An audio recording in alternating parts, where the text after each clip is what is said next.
Director pretends to be an intern, and hearing the truth from employees leaves him speechless.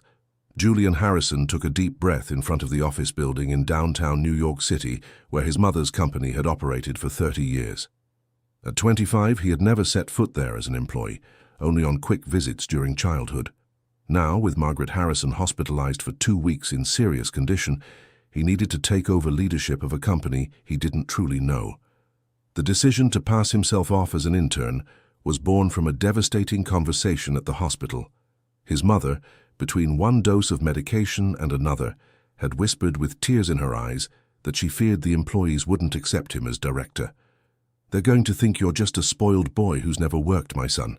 And maybe they'd be right, she had said, breaking Julian's heart. He adjusted the fake prescription glasses he'd bought the day before and looked at his reflection in the window of the coffee shop across the street. The simple light blue shirt, the basic dress pants, and the neatly but modestly combed hair made him look like any young college student looking for work experience. No one would imagine that this shy young man carried on his shoulders the responsibility of a company with 150 employees. The doorman didn't even look up when Julian identified himself as the new intern starting that day. He went up to the 5th floor with his heart racing, feeling the weight of the lie he was about to maintain. In the elevator, a grey-haired woman commented to a younger colleague, "Another intern. I hope this one lasts longer than the last who ran off after a week." "The problem isn't the intern, Mrs. Martha. The problem is this company, which hasn't been the same since Mrs. Margaret got sick," replied the other, shaking her head sadly. Julian swallowed hard. Were things really that bad? The receptionist, a young woman with dark hair in her mid-20s, greeted him with a professional smile, but he noticed the weariness in her eyes. "You must be Julian, the new intern. I'm Natalie. Mr. Richard, our administrative manager, will receive you." Richard Sterling was a man in his mid-40s with dark hair streaked with grey and a smile that didn't reach his eyes. He wore an expensive suit and a tie that cost more than the monthly salary of many of the company's employees. "So you're the new intern," said Richard, looking Julian up and down. "I hope you have the stomach for real work. This isn't a university kid." "Yes, sir. I'm here to learn," Julian replied, forcing a respectful tone. "Great. Martha Taylor, our file room supervisor, will teach you what to do. And one thing, boy, here we actually work. We're not like those modern companies full of perks." Julian was introduced to Mrs. Martha, the same woman from the elevator. She was around 60, with grey hair pinned up in an elegant bun and kind but tired eyes. She had worked at the company for 30 years and knew every process, every employee, every story. "So you're the new intern," she said, studying Julian carefully. "How old are you, son?" 25, Ma'am." "Same age as Mrs. Margaret's son," Martha sighed. "Poor boy, he must be suffering so much with his mother in the hospital." Julian felt a knot in his chest. "Do you know the owner's family well?" "I've known Margaret since she opened this company with only 5 employees. I watched her build all of this with her own hands, always treating everyone like family. Julian, her son, used to come here when he was little, a polite boy but very shy. And now, he doesn't come around anymore." Martha lowered her voice and looked around. "After he grew up, he completely distanced himself. He studied business administration, but he never wanted anything to do with his mother's company. Now with her sick, he's taken over the business, but nobody here really knows him. And between us," she leaned in confidentially, "everyone's worried. They say he doesn't understand anything about the business and just wants to sell it all off." Julian's heart sank. Is that how the employees saw him? As someone who wanted to destroy the work of his mother's entire life?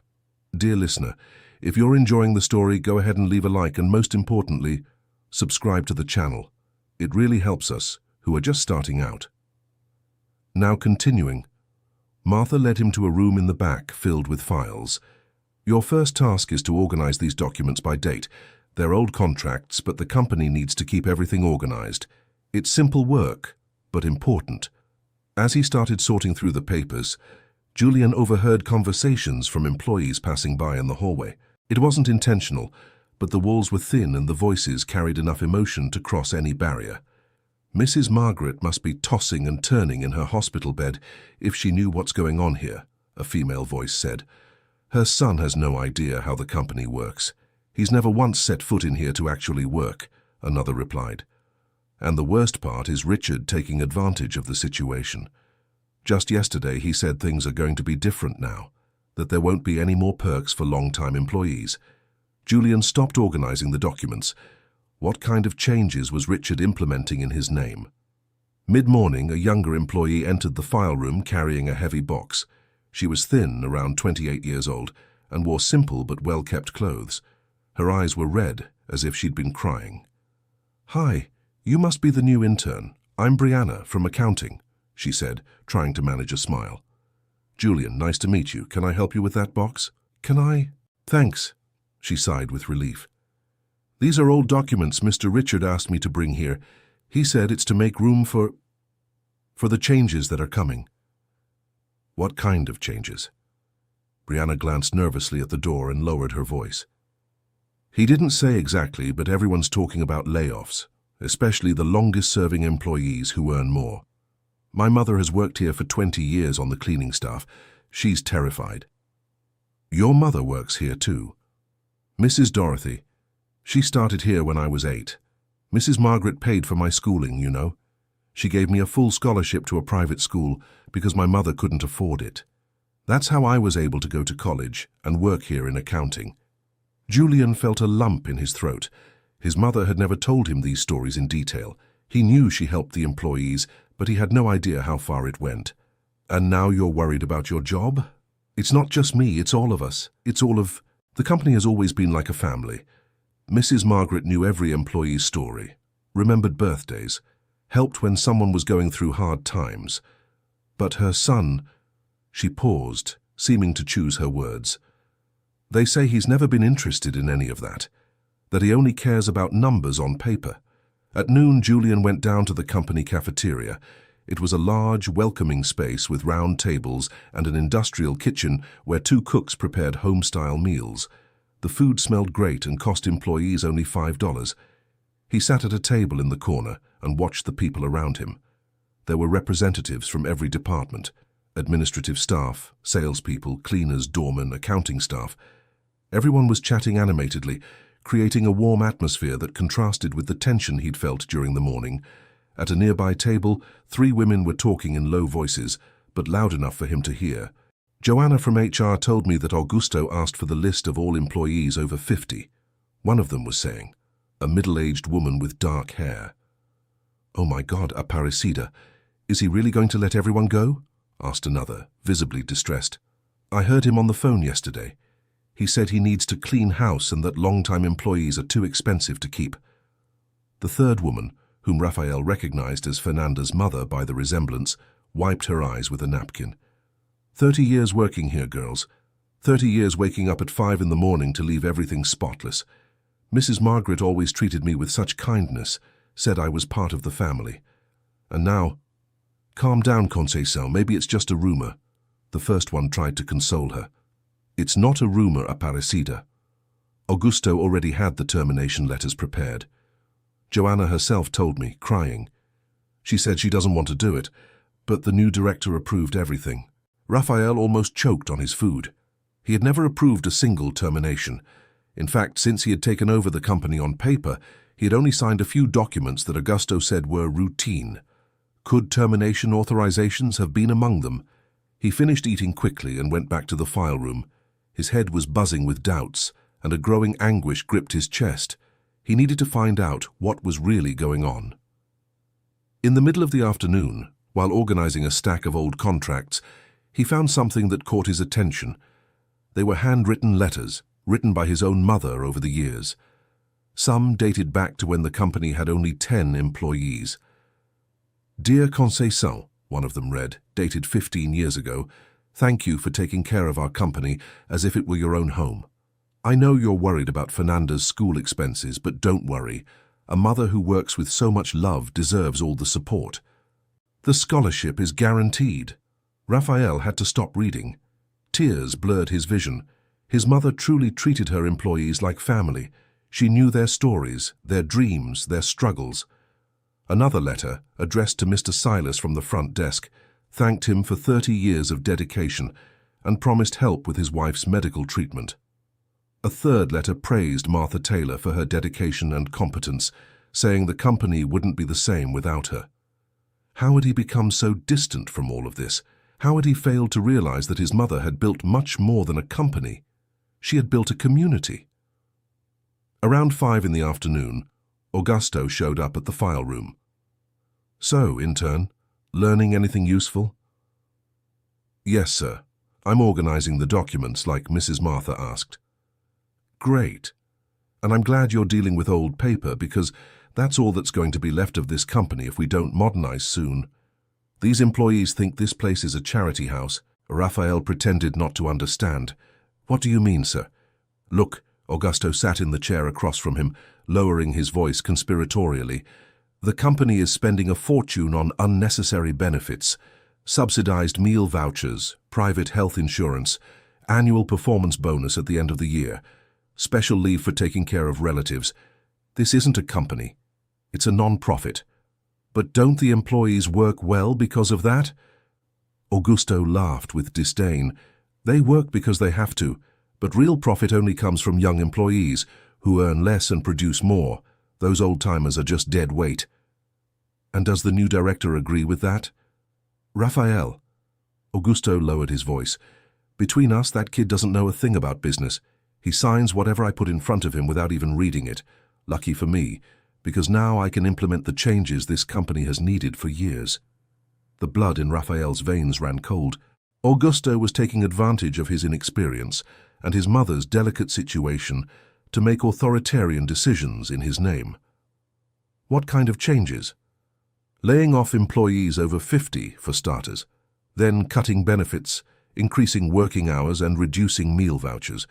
A company isn't a family, kid. It's business. At that moment, Julian understood why his mother was so worried. It wasn't just about his ability to lead. It was about the kind of leader he would become. Dear listener, if you're enjoying the story, go ahead and hit like and, most importantly, subscribe to the channel. It really helps us who are just starting out. Now, continuing. At 6 in the evening, when the official workday ended, Julian noticed that many employees stayed past the end of their shift, not out of obligation, but out of genuine dedication. Brianna was still at her computer, finishing up reports. Dorothy was cleaning the restrooms, even though she had already completed her shift. Martha was organizing documents that could have waited until the next day. It was a dedication that came from the heart, not from fear.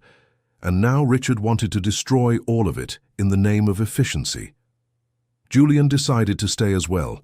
He told Martha he wanted to finish organizing a specific section and would stay a little longer. She found it odd. Interns rarely worked unpaid overtime, but she allowed it. When the building grew emptier, he decided to explore a bit. He needed to better understand how the company worked and, most importantly, find out which documents he had signed without reading them properly. He went up to the 6th floor, where the executive offices were. His own office was locked, but he had left a copy of the key in the receptionist's drawer. Natalie had already left, so he was able to grab the key without any trouble. The executive office was spacious and elegant, yet personal. There were photos of his mother with employees on various occasions, year-end parties, weddings, children's graduations.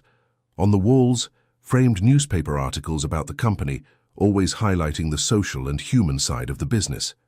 Julian turned on the computer and tried to access the system. Fortunately, the password was still the same one his mother used, his name followed by the year the company was founded. A sign that, even from far away, he had always been in Margaret's heart. What he found in the files left him shocked. There was a folder called Restructuring 2024, containing documents he had supposedly signed, mass layoffs, benefit cuts, changes to working conditions, all with his digital signature. But Julian clearly remembered the documents he had signed. Richard had said they were just routine updates and legal formalities. He never mentioned layoffs or cuts. He opened another file and found something even more disturbing. Richard had created fake contracts with third-party companies, overbilling for services and pocketing the difference. There was also a scheme of irregular commissions with suppliers. Richard was robbing his own company, and he was using the family's vulnerable situation to do it. At that moment, he heard footsteps in the hallway. He quickly closed the files and pretended to be organizing papers on the desk. The door opened, and Richard walked in, surprised. "What are you doing here, kid?" "Mrs. Martha asked me to bring some documents to the executive office," Julian lied, showing some random folder. "At this hour?" Richard was suspicious. "She said it was urgent for tomorrow morning." Richard studied Julian carefully but ended up accepting the explanation. "All right. But next time let me know before coming up here. This is a restricted area." "Yes, sir. Sorry." Julian hurried back down, his heart pounding. He needed to do something, but he didn't know exactly what. If he revealed his identity now, Richard could destroy the evidence or make up some excuse. He needed more proof and, above all, he needed to better understand the scope of the problem. The next day, he arrived at the company earlier. He wanted to talk to more employees and better understand how the changes were affecting everyone. In the elevator, he ran into Mr. Silas, the doorman his mother had mentioned in her letters. He was a black man around 60 years old, with completely white hair and a gentle smile that lit up his face. "Good morning, young man. You're the new intern, right?" "That's right, sir. Julian. Silas Taylor, but everyone calls me Mr. Silas. 32 years working here."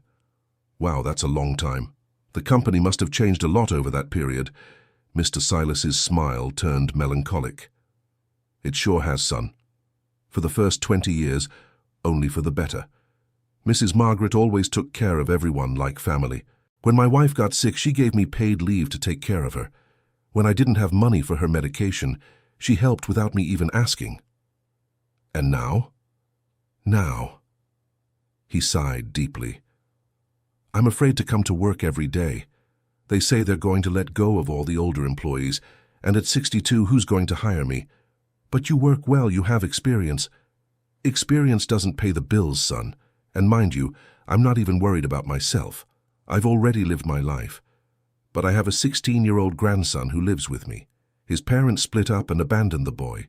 He studies in the morning and works with me in the afternoon here at the front desk. He's a good, studious boy.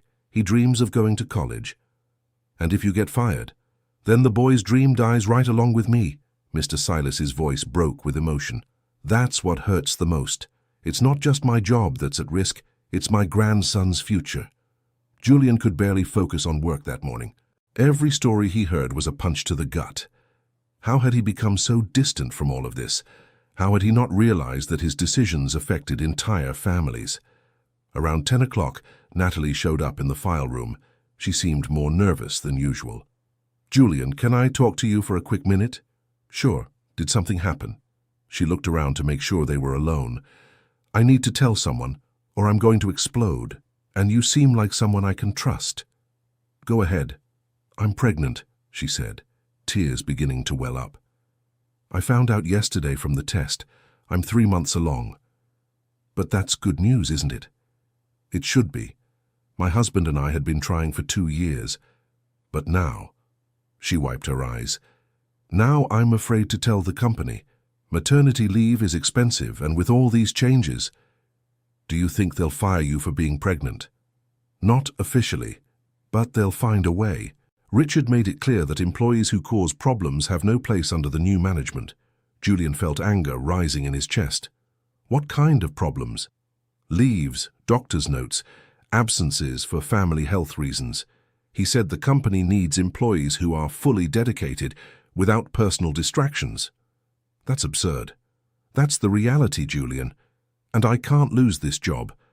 My husband has been out of work for 6 months. This salary is all we have. At that moment, Julian made a decision. He couldn't just stand by and watch while Richard destroyed people's lives.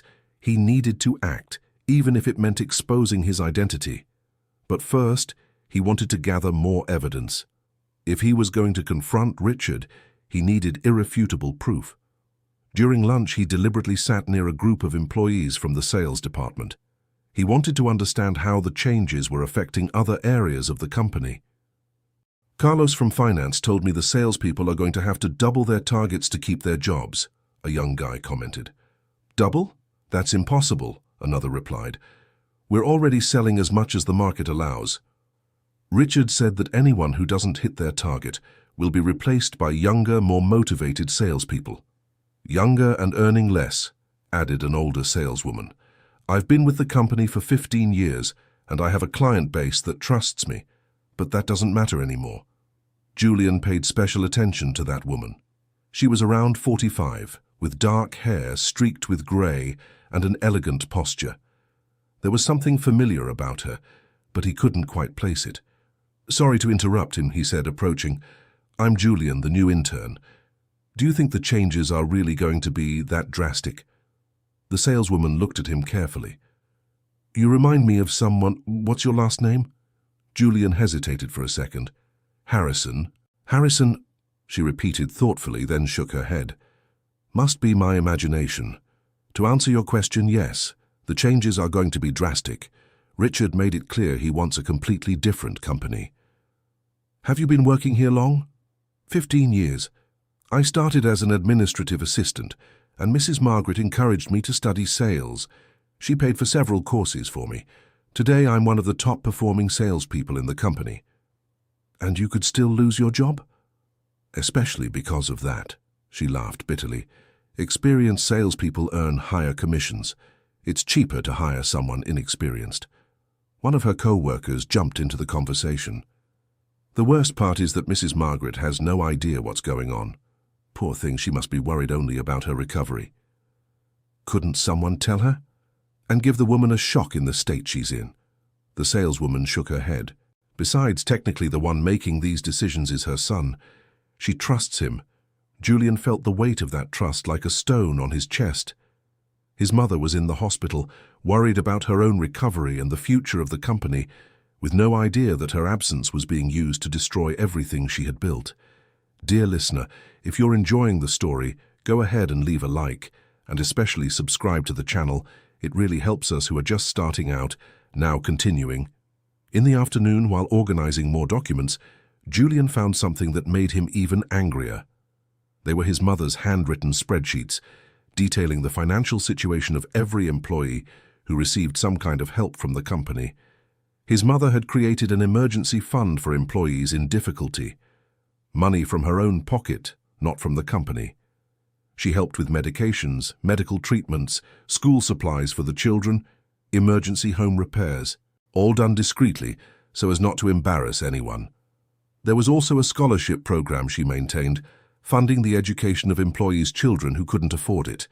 Brianna was just one of many beneficiaries, and Richard wanted to put an end to all of it, claiming it was unnecessary spending.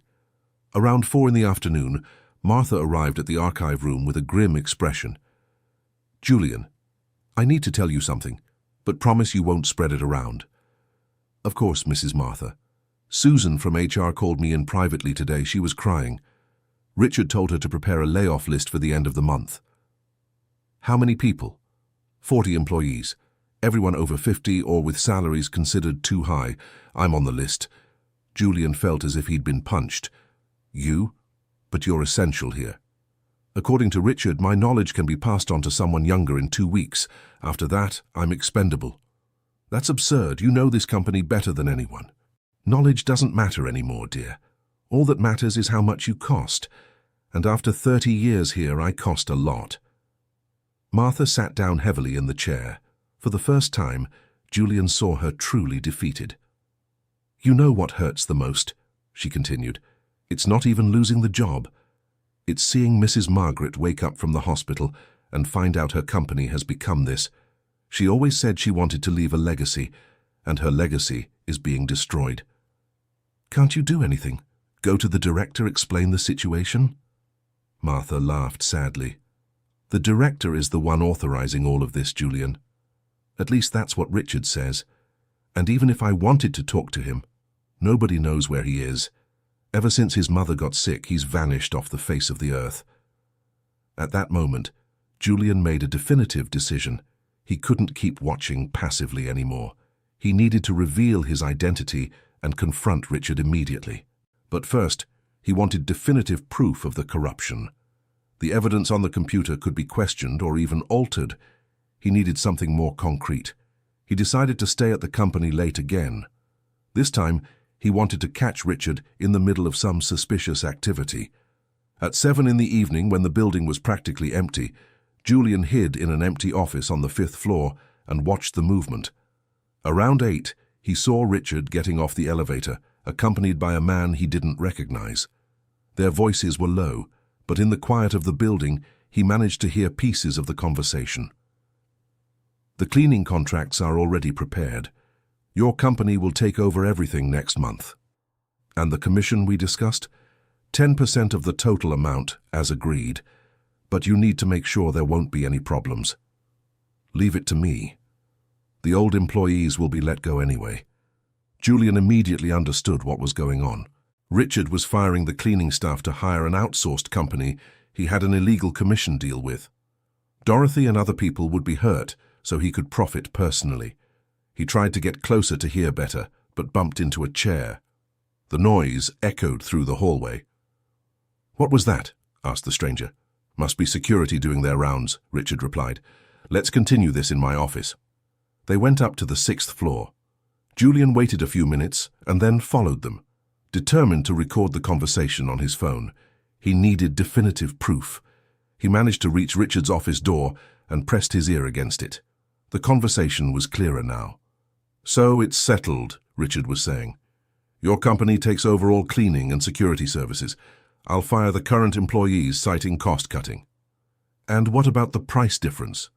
Your proposal is 30% more expensive than having direct employees. The director doesn't know anything about business. He'll sign whatever I put in front of him.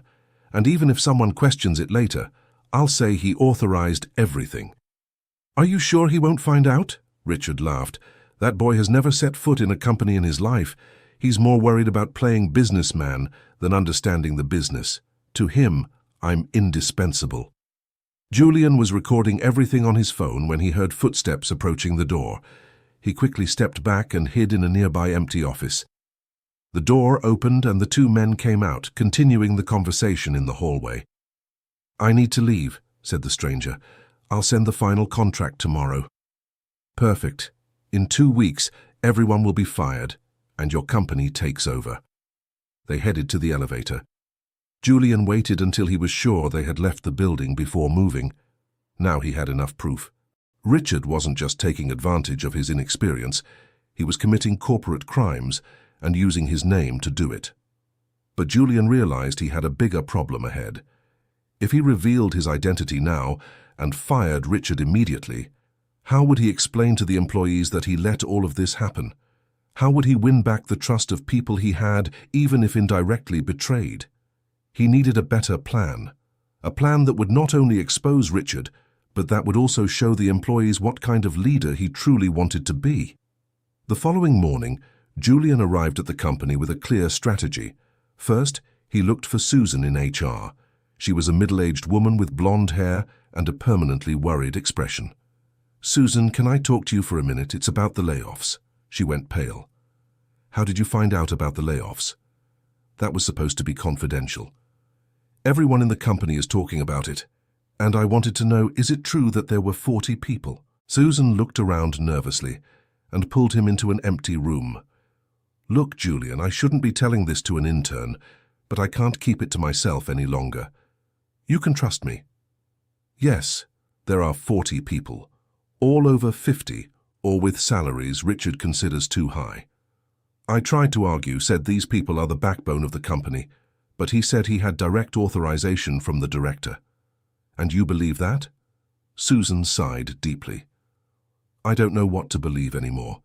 Julian, I'm Mrs. Margaret's son. He's never shown any interest in the company.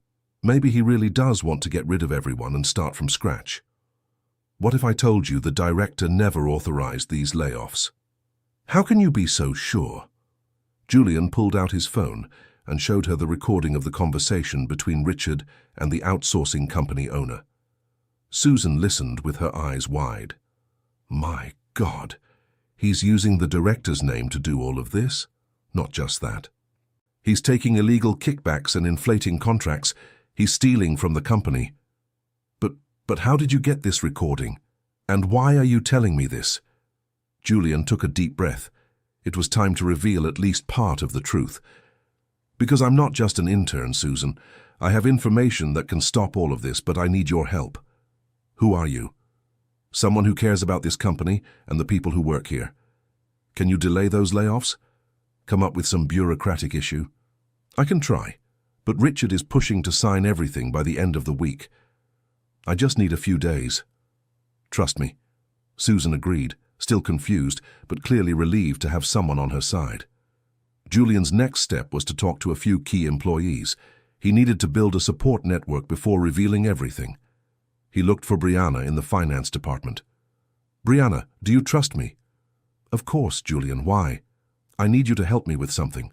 But first I need to tell you who I really am.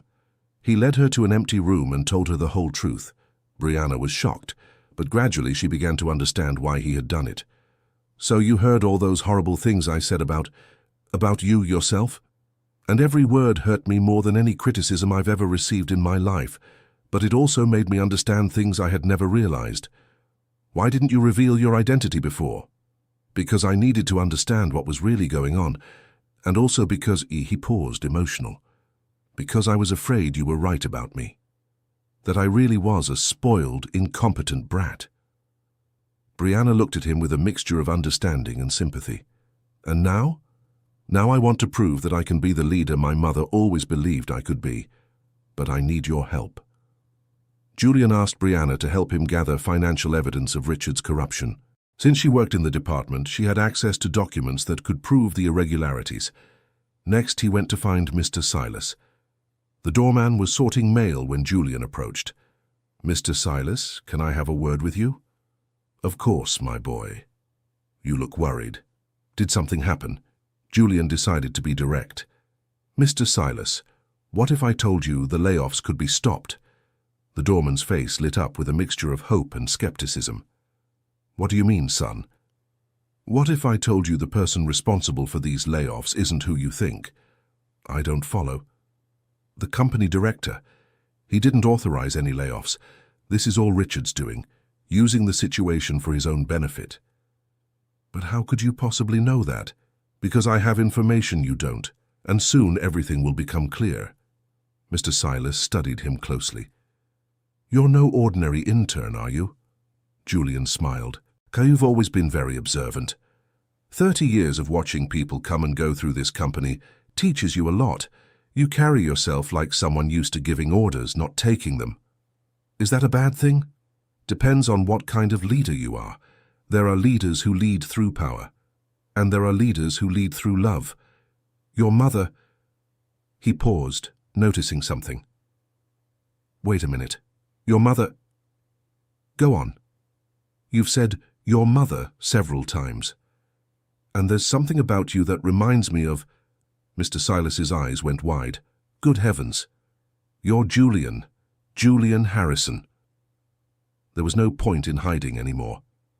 Yes, Mr. Silas, I am. The doorman was silent for several seconds, processing the information. Why did you do it? Why did you pretend to be an intern? Because I needed to learn the truth. And the truth is that I was wrong about everything. About the company, about all of you, about myself. And what are you going to do now? I'm going to fix the mistakes. All of them.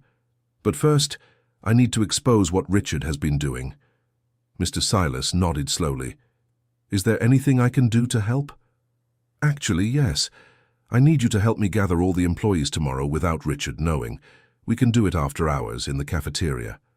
I can do that, but can I ask you something? Of course. You really had no idea what was going on? Julian shook his head. I had no idea, and that's what I'm most ashamed of. I signed documents Richard said were routine, without reading them, without questioning them. That's how all of this happened. And your mother? My mother doesn't know anything. She's recovering at the hospital and believes I'm taking good care of the company. Poor Mrs. Margaret. She always said her greatest dream was to see you running this company the way she did. And I'm going to make that dream come true, Mr. Silas, I promise. That afternoon, Julian worked with Brianna to gather all the evidence of Richard's corruption.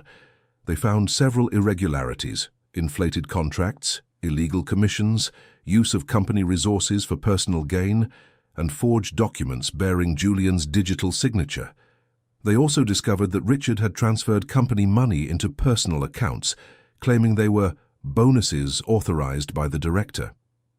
The total amount was staggering, over $200,000 in just 2 months. "How did he manage to do all this without anyone noticing?" Brianna asked.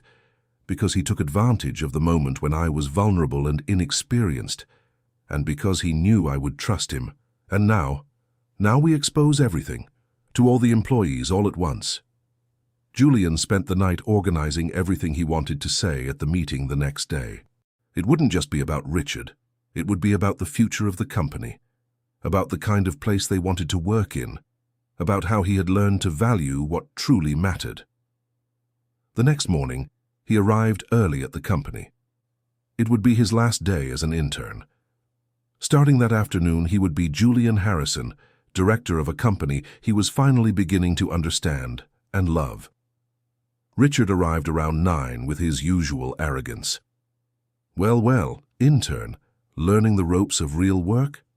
I'm learning a great deal, Mr. Richard, especially about honesty and character." Richard didn't notice the irony in Julian's tone. "Great. It's good that you understand right away how things work in the real world. I have a question, Mr. Richard. What happens when an employee discovers someone is stealing from the company?" "Stealing?" Richard laughed. "What kind of question is that?" "Academic curiosity.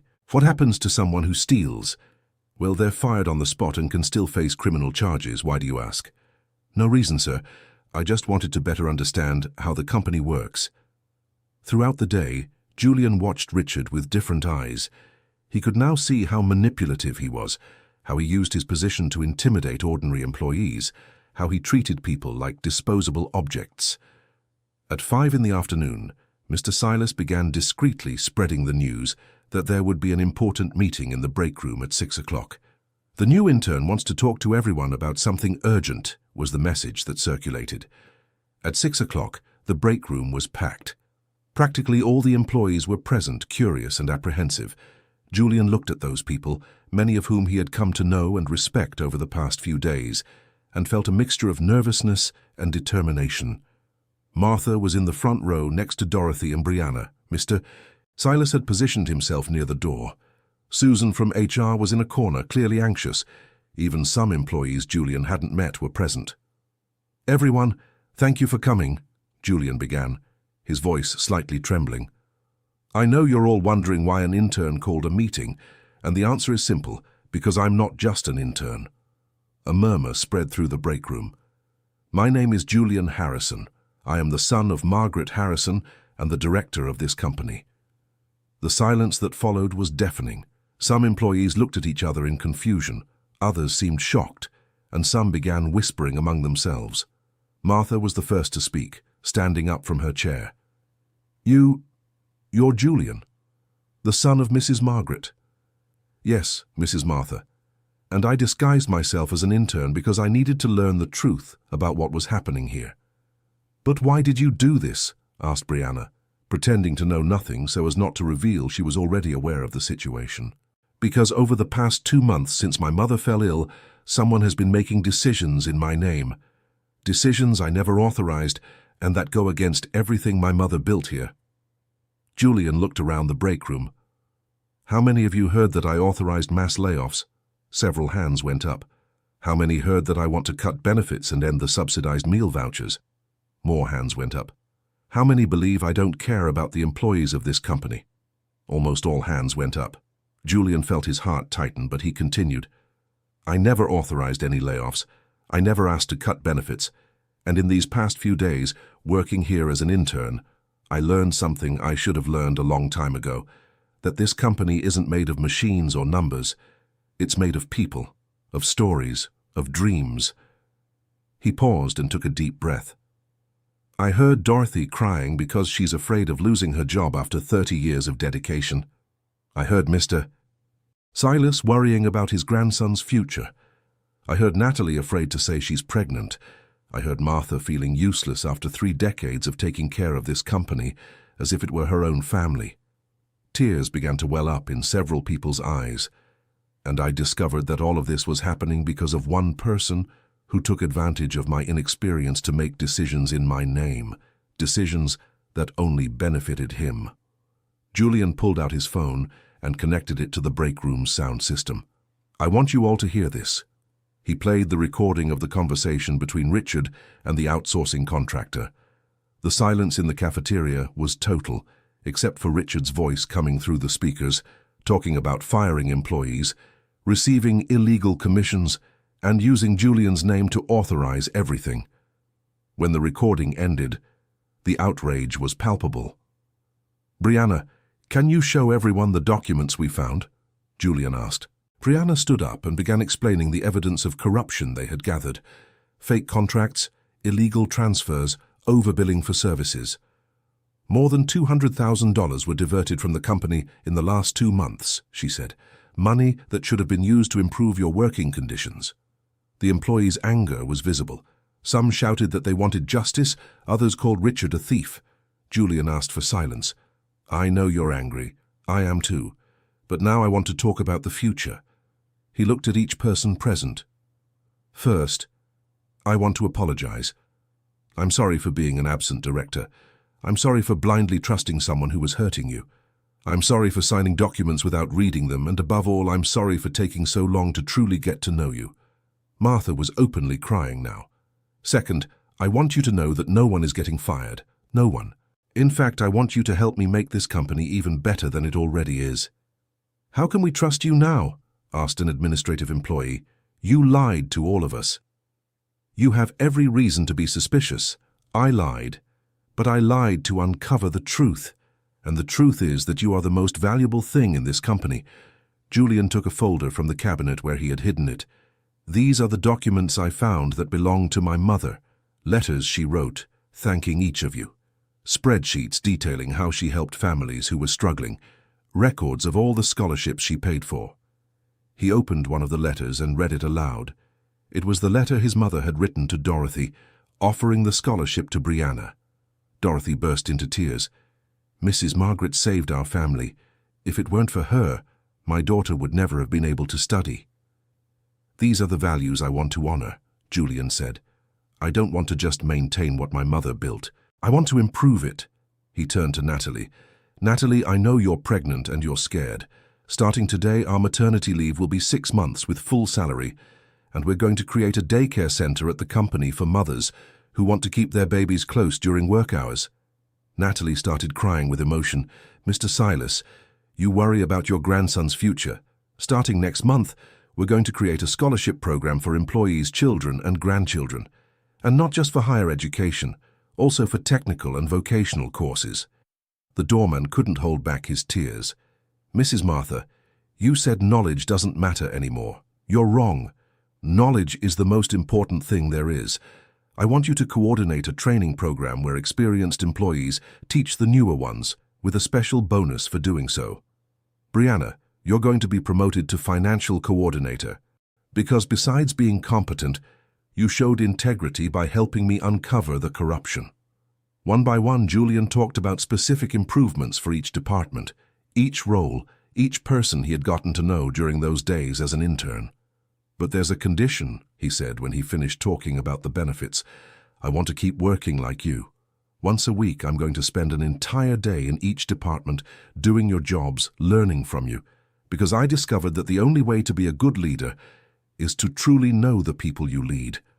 The cafeteria erupted in applause. Employees stood up, hugged each other, and cried. Martha approached Julian and hugged him.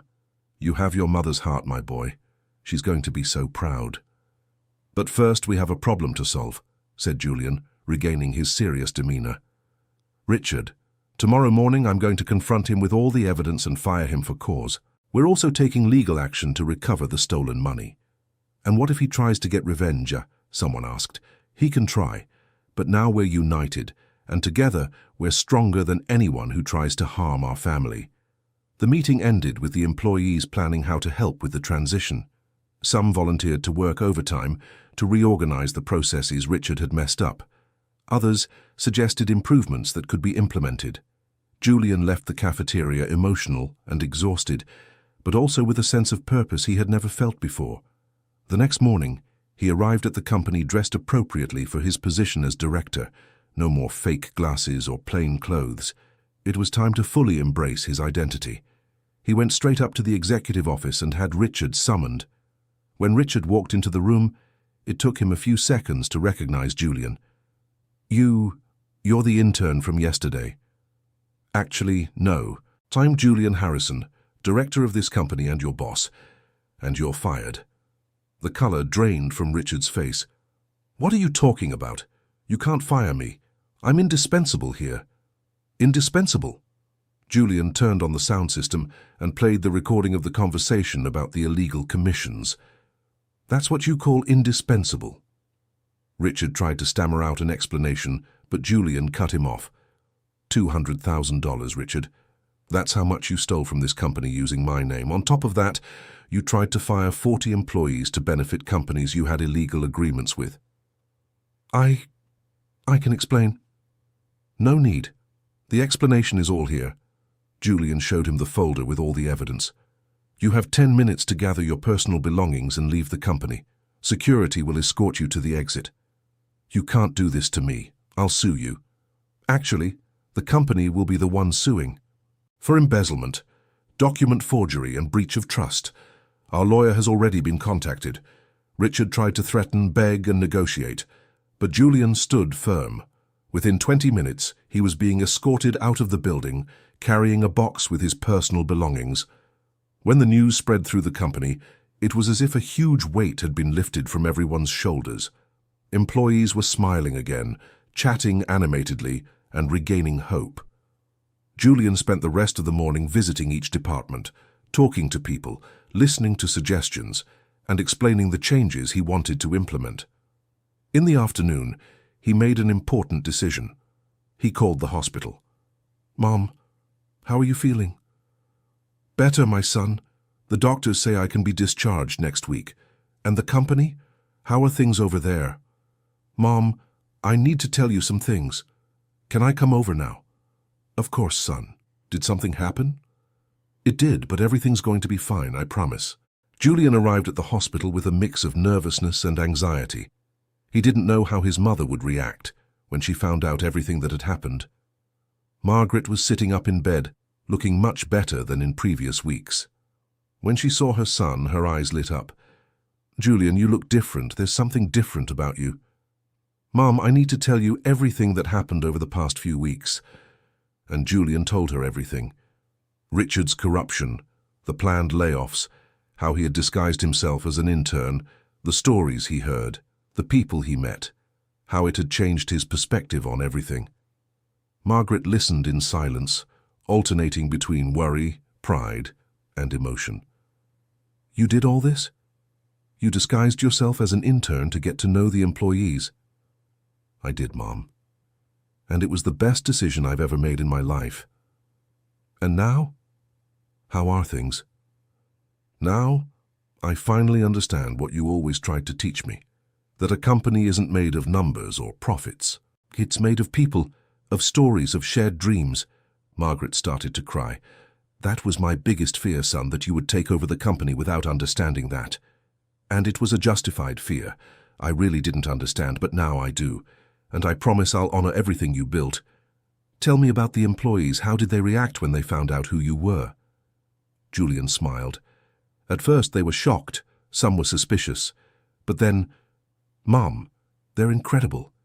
Each one has a story, a struggle, a dream, and they all love this company just as much as you do. And did they accept you as their leader? They're giving me a chance.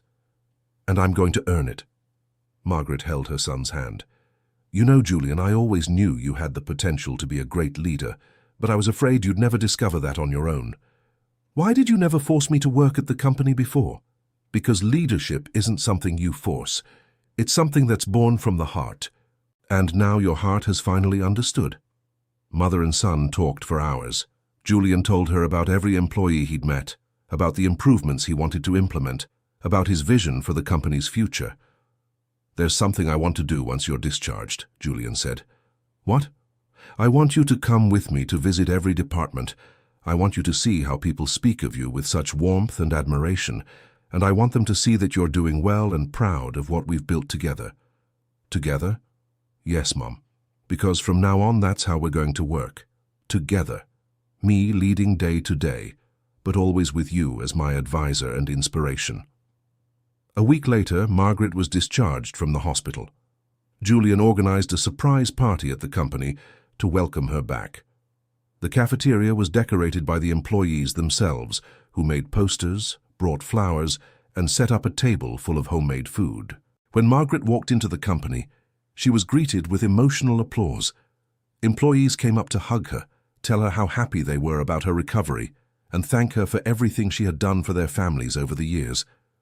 Dorothy, who now coordinated a better structured cleaning team with higher wages, cried as she hugged Margaret.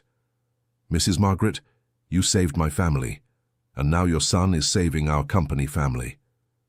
Mr. Silas, who had been promoted to security coordinator and was receiving support to pay for his grandson's education, was beaming. "Mrs. Margaret, Julian has the same heart as you. The company is in good hands."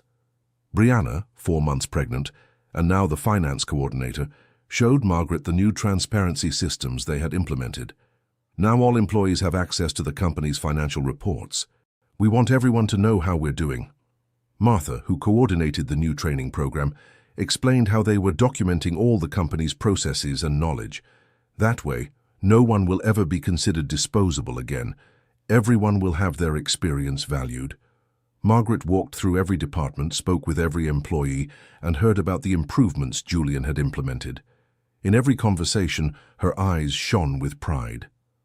At the end of the afternoon, Julian asked everyone in the cafeteria for their attention. "Everyone, I want to take advantage of my mother being here to make some important announcements." He picked up an envelope. "First, I want to let you know that we've fully recovered the money that was stolen by Richard. He'll face criminal charges, but the important thing is that we didn't lose anything." Applause echoed through the cafeteria. "Second, we've decided to create a profit-sharing fund. At the end of every year, part of the company's profits will be divided among all employees, proportionally to their time with the company and dedication." More applause, even more enthusiastic. "Third, we're launching a suggestion program with rewards.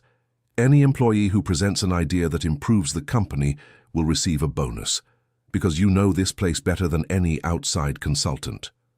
"And finally," Julian looked at his mother, who nodded with a smile, "I want to announce that this company doesn't belong only to the Harrison family.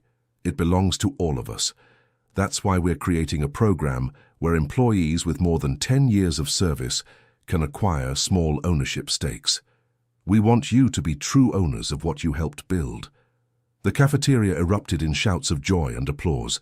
People embraced, cried with emotion, celebrated as if they had won the lottery. Margaret approached the microphone. "My dear employees, you are so much more than that to me. You are my family. And seeing my son understand that, seeing him value each of you as you deserve, is the greatest joy of my life." She looked at Julian with tears in her eyes. "For 30 years, I built this company dreaming of the day my son would take the helm. But I was afraid he wouldn't understand that a company's true value lies in the people who work in it. And now? Now I know this place is in the best possible hands, because Julian didn't learn to lead just with his head. He learned to lead with his heart." The celebration stretched late into the night. Employees shared stories, made plans for the future, celebrated the company's new phase. Julian moved among the people, talking, listening, learning. He no longer felt like a distant director observing his subordinates. He felt like part of a family that had chosen to love him back. 6 months later, the company had become a success story in humanized management. Newspapers ran articles about the transformation. Universities brought students to learn about the innovative programs. Other companies requested consulting to implement similar models. But for Julian, the greatest success was in the small, everyday moments. Seeing Dorothy arriving excitedly at work every morning, running into Mr. Silas, teaching his grandson about responsibility and hard work. hearing Brianna enthusiastically telling him about the courses she was taking with the company's support, watching Martha train new employees with patience and care. The company was growing financially, but it was growing mainly in humanity. Turnover had dropped to nearly zero. Productivity increased naturally because people felt valued. Clients noticed the difference in service and became more loyal. On a Friday afternoon, Julian was in his office organizing the week's reports when Natalie knocked on the door. "Julian, do you have a moment?" "Sure, Natalie." "Come in." She walked in carrying a 2-month-old baby in her arms. It was her son Lucas who attended the company daycare every afternoon. "I wanted to show you something," she said, handing him an envelope. Julian opened it and found a photo of the first group of babies from the company daycare. There were 5 children of female employees, all smiling at the camera. "This photo is going in the lobby," said Natalie, "to show that this company truly thinks about the future of our families." Julian looked at the photo and felt his heart warm. "You know, Natalie, a year ago I couldn't understand why my mother cared so much about the personal lives of employees. And now? Now I understand that when you care about people, they care about you right back. And that creates something no amount of money can buy, true loyalty." "Lucas is going to grow up hearing stories about this company," said Natalie. "About how it welcomed our family at the most important moment of our lives. And maybe one day he'll want to work here too. If he's anything like his father and mother, he definitely will." She smiled. When Natalie left, Julian stood looking out the window of his office. Down below in the square in front of the building, he could see employees leaving work. Some stopped to chat, others walked together toward the bus stop. There was a lightness in the air, a sense of community that hadn't existed before. His phone buzzed. It was a message from his mother. "Son, I stopped by the company today and saw everyone working happily. That makes me prouder than any financial report. Thank you for becoming the leader I always knew you could be." Julian smiled and put his phone away.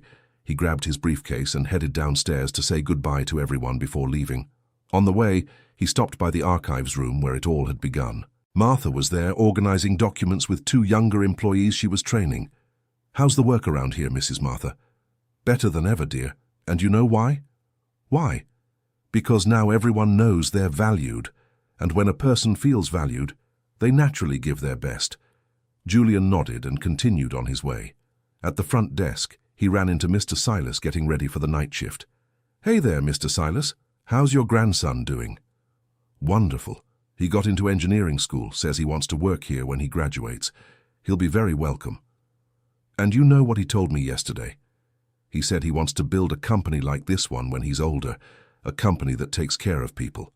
Then our mission is accomplished. We're inspiring the next generation." Julian left the company and walked to the parking lot.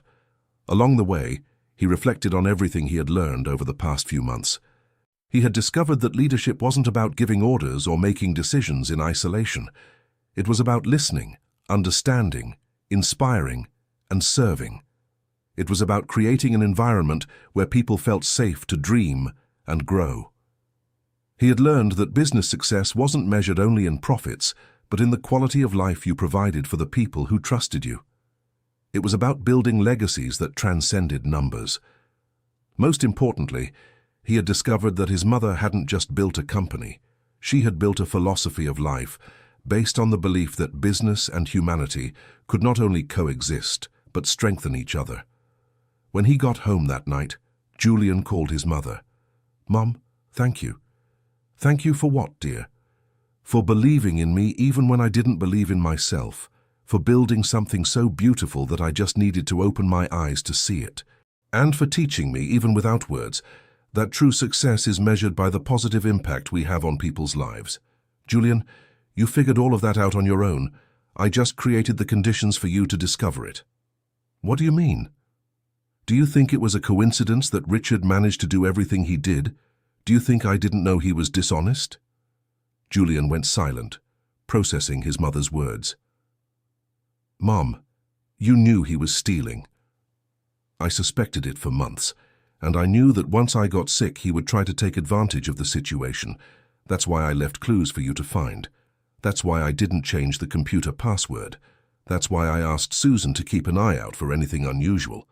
You set all of this up? I didn't set anything up, dear. I just created a situation where you would have to choose what kind of leader you wanted to be. If you had taken the easy path, if you had turned a blind eye to the problems, Richard would have kept stealing and you would never have truly known our company. But if you chose the right path, I would have to connect with people to understand what was happening. Exactly. And that's what you did. You chose to get to know people, understand their stories, fight for them. No one can teach you that, Julian. That has to come from the heart. Julian was moved. So it was all a test.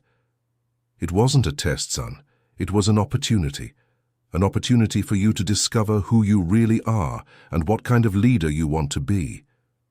And if I had failed, you didn't fail, and I always knew you wouldn't fail. Because you have everything it takes inside you to be a great leader. You just needed to discover that. They stayed up late talking that night. Julian told her about his plans to expand the company's social programs, the partnerships he wanted to form with technical schools, and his vision of creating a business model that other companies could replicate. When he hung up the phone, Julian felt completely fulfilled. Not just as an entrepreneur, but as a person. He had found his purpose, to lead with heart, create opportunities for people to grow, and build a legacy based on the belief that business can be a force for good in the world. The next day was Monday, and Julian arrived at the company as he always did now, greeting each employee by name, asking about their families, genuinely caring about their lives. He had an important meeting with investors who wanted to learn about the humanized management model that was drawing attention in the market. But before the meeting, as he always did, he went down to the cafeteria to have coffee with the employees. He sat at the same table where he had sat months ago as an intern, listening to conversations that changed his life. Now the conversations were different. People talked about the courses they were taking, the children growing up, and the personal projects they could finally pursue. Dorothy approached with a radiant smile. "Julian, my daughter Brianna told me the company is going to sponsor a postgraduate program for her." "That's right, Mrs. Dorothy. Employees who stand out are entitled to continuing education paid for by the company. Do you know what that means to a mother like me? To see my daughter growing professionally at a company that values education. It means we're building something that will last generations." "Exactly. And I want you to know that everyone here is very proud to work for you." Julian felt his heart warm. "The pride is mine, Mrs. Dorothy. Proud to be part of this family." The meeting with the investors was a success. They were impressed not only by the company's financial numbers, but by the work environment, the dedication of the employees, and the innovation that emerged naturally when people felt valued. "How did you achieve such a rapid transformation?" asked one of the investors. "It wasn't transformation," Julian replied. "It was discovery. We discovered that when you treat people as people, not as resources, they repay you with loyalty, creativity, and dedication that no amount of money can buy. And financially? Our profits increased 40% over the last 6 months. Productivity went up, turnover went down, and rehiring and training costs dropped dramatically. More importantly, our reputation in the market improved so much that clients come to us through referrals. Would you be willing to franchise this model?" Julian thought for a moment. "Not franchise, but we would be willing to teach, free of charge, because we believe that the more companies adopt this philosophy, the better the world will be for everyone." After the meeting, Julian returned to his office and found a letter on his desk. It was from Margaret. "My dear son, today marks 6 months since you truly took over the leadership of the company, and I couldn't be prouder. You not only honored the legacy I built, but you improved it in ways I never imagined possible. You became the leader I always dreamed you could be, someone who leads with heart, who understands that true success is measured by the happiness of the people around you. I love you so much, and I completely trust the future of our company in your hands. With all my love and admiration, Mother." Julian folded the letter carefully and put it in the drawer next to the old letters his mother had written to the employees over the years. One day, he would write letters like that too, letters of gratitude, of recognition, of love for people who dedicated their lives to building something greater than themselves. The phone rang. It was Brianna Miller. "Julian, there's a gentleman here at the front desk who wants to talk to you. He says he's a journalist and wants to do a story about our company. Send him up." 15 minutes later, a middle-aged journalist walked into his office. "Mr. Julian, I'm Robert Finch from Executive Leadership Review. We're doing a story about companies that manage to transform their organizational culture. Your company was recommended by several experts as an exemplary case." "I'm honored. How can I help you?" "I'd like to understand how you achieved this transformation.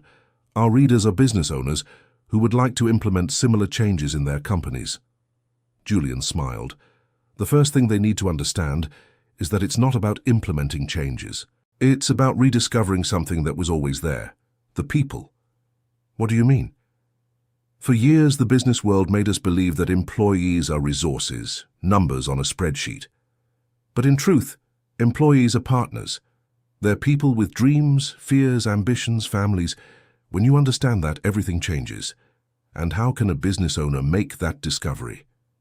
Julian thought about his own experience. He needs to step out of the boardroom and truly get to know the people who work with him. Not just their names and roles, but their stories, their challenges, their dreams. Doesn't that compromise the authority of leadership? On the contrary, it strengthens it. Because when people see that you genuinely care about them, they genuinely care about the company. And that creates a synergy that no traditional business strategy can achieve. The interview lasted 2 hours. Julian talked about every program they had implemented, about the difficulties faced, about the results achieved, but mostly he talked about the internal change he himself had gone through. "One last question," said the journalist. "If you could give one piece of advice to business owners who want to transform their companies, what would it be?" Julian thought for a moment.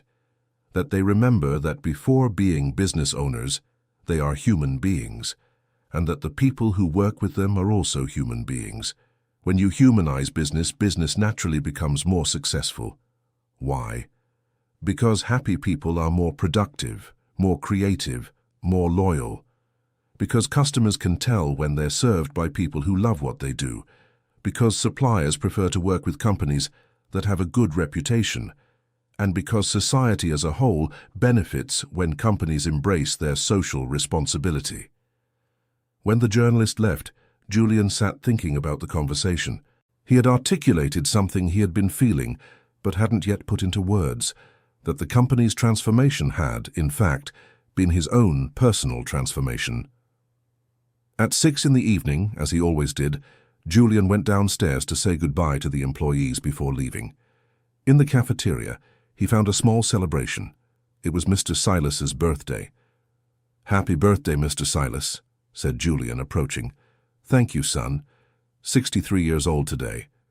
And many more to come. How are you feeling?" "Better than ever. My grandson passed his college entrance exam.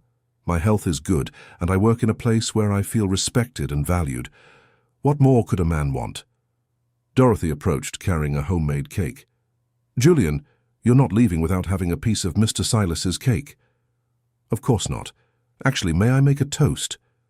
Everyone gathered around the table. Julian picked up a glass of soda and stood up. "Mr. Silas, sir, you represent everything that is best in this company. Dedication, honesty, care for people. 6 months ago, when I pretended to be an intern, one of the first lessons I learned was by watching you. I saw how you treat every person who walks in here with respect and kindness. I saw how you worry about your grandson's future. I saw how you love this company." Mr. Silas was moved. "You taught me that being a leader isn't about commanding people. It's about serving them. It's about creating an environment where they can flourish. So this toast is for you, a true leader, even without holding a leadership title." Everyone toasted, deeply moved. Mr. Silas couldn't hold back his tears. "Julian, in 33 years working here, I never thought I'd live to see a moment like this. I never thought that one day the boss's son would make a speech like that for me. I'm nobody's boss, Mr. Silas. We're all partners building something together." The celebration went on for another hour. Julian took part in everything. He cut the cake, listened to the stories the employees told about Mr. Silas, laughed at the jokes, and sang happy birthday. When he finally left the company, it was almost 8 in the evening. But he left with a full heart. Those moments of human connection were what he loved most about his work. On his way home, his phone rang.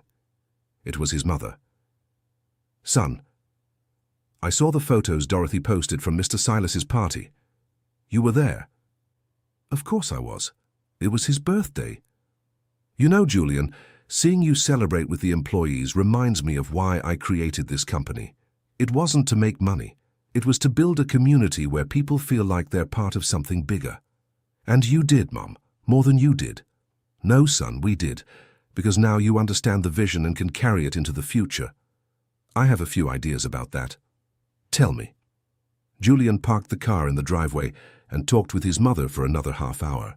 He told her about the interview with the journalist, about his ideas to expand the humanized management model, about the invitations he was receiving to speak at universities and business events.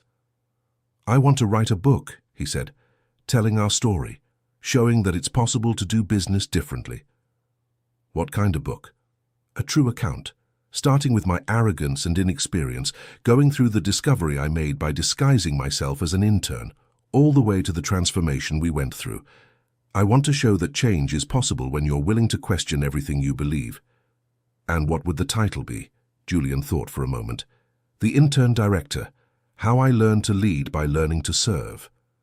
"Perfect. And do you know what the dedication would be?" "To whom?" "To all the employees who had the patience to teach a young, arrogant man that leadership is built with the heart." Julian smiled. "Exactly." 3 months later, the company received a national award for excellence in people management. Julian went up on stage to receive the trophy, accompanied by 5 employees: Martha, Dorothy, Mr. Silas, Brianna, and Natalie. "This award isn't mine," he said in his speech. "It's ours. It belongs to every person who works at our company and who chooses every day to give their best. It belongs to the people who taught me that numbers matter, but stories matter even more." In the audience, Margaret watched proudly. Beside her, company employees who had been invited to the ceremony applauded, deeply moved. "A year ago," Julian continued, "I was an arrogant young man who believed I knew everything about business without ever having actually worked.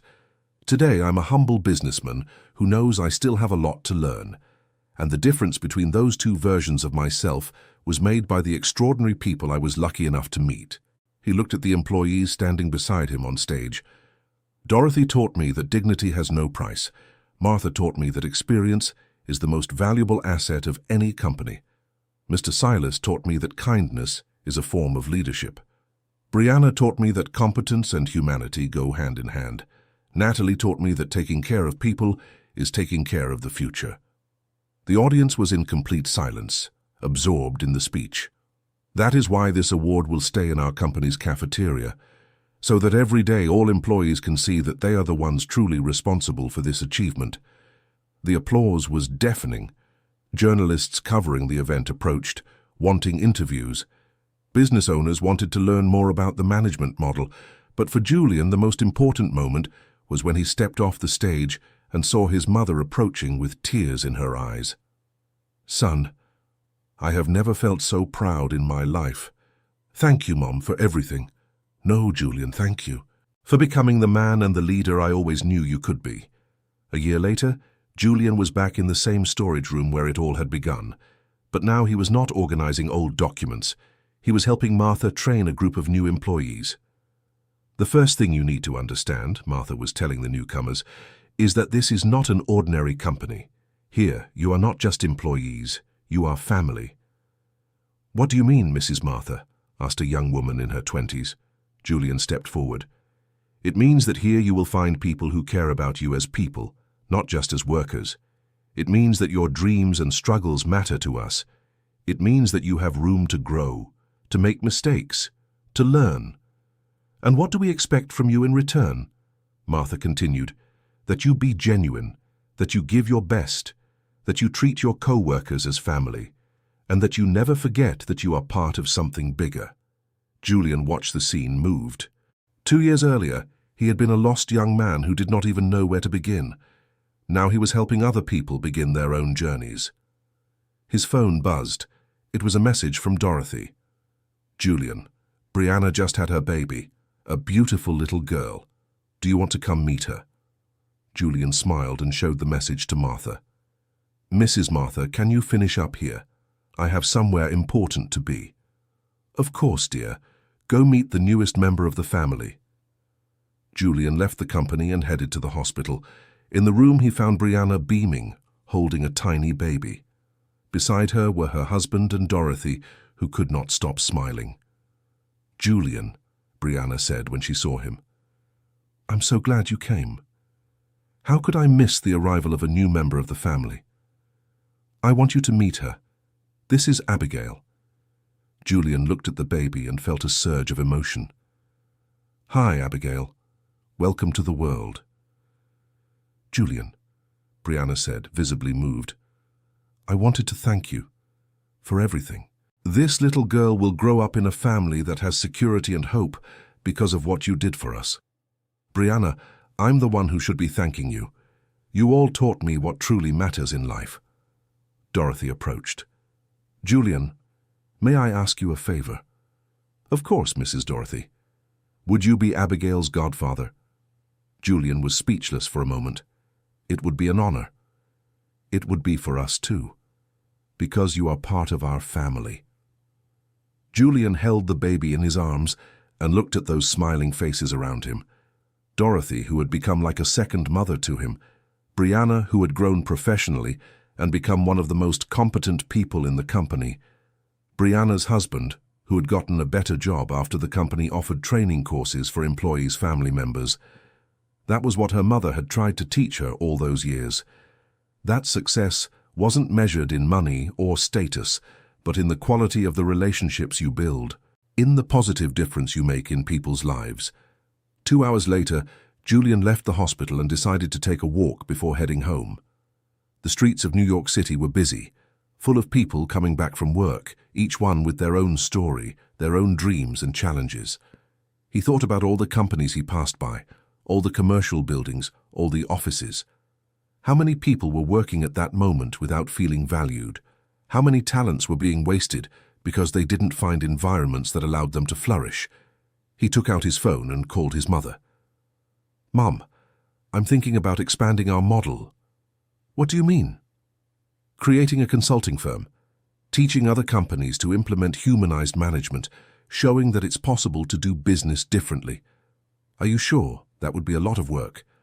I'm sure, because I learned that when you find your purpose in life, work stops being work. It becomes a mission. And what is your purpose? Julian stopped on the sidewalk and looked at the sky that was beginning to darken.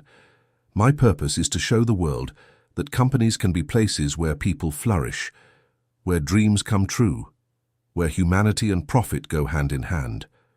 Then, let's get to work, my son.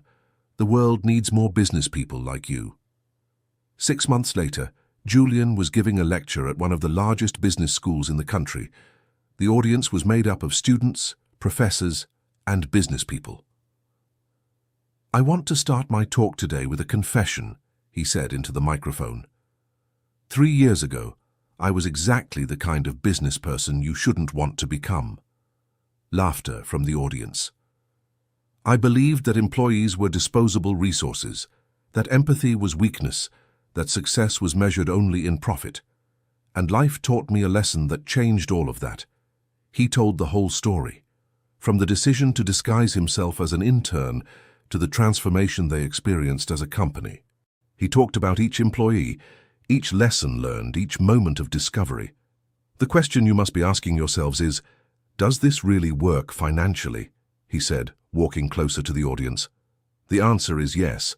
In the last 2 years, our company grew 200%, not in spite of having invested in people, but precisely because of it. A student raised their hand. But how do you guarantee that employees won't take advantage of so much freedom? First thing, freedom is not the absence of responsibility. It's an excess of responsibility. When you trust people, they feel responsible for honoring that trust. Second thing, you very clearly define the company's values and goals. People have the freedom to choose how to achieve those goals, But the goals are non-negotiable. A businesswoman in the audience asked, "How do you deal with employees who don't adapt to this model?" With frank conversations and growth opportunities. But if someone really can't work collaboratively, it's better for everyone that that person finds a place where they're happier. The important thing is to always maintain dialogue and transparency. The lecture lasted 2 hours and was interrupted several times by applause. At the end, a long line of people formed to talk to Julian. A young student approached. "Julian, your story really inspired me. I'm in my last year of business school and I want to start my career at a company like yours. What's your name?" "Quentin Taylor." "Quentin, I have a proposal. How about doing your internship with us? But I'm not going to make it easy for you. You're going to have to show competence, dedication, and above all, the ability to connect with people." "I accept right now." "Great. Get in touch with our company next week." A middle-aged businesswoman approached next. "Julian, I have a company with 100 employees, and I'm facing problems with high turnover and low productivity. Could you help us?" "Of course, but I need to warn you, our consulting firm doesn't offer quick fixes. We offer deep transformation. It's a process that requires real commitment from leadership. I'm willing. I can't stand seeing my employees unhappy anymore."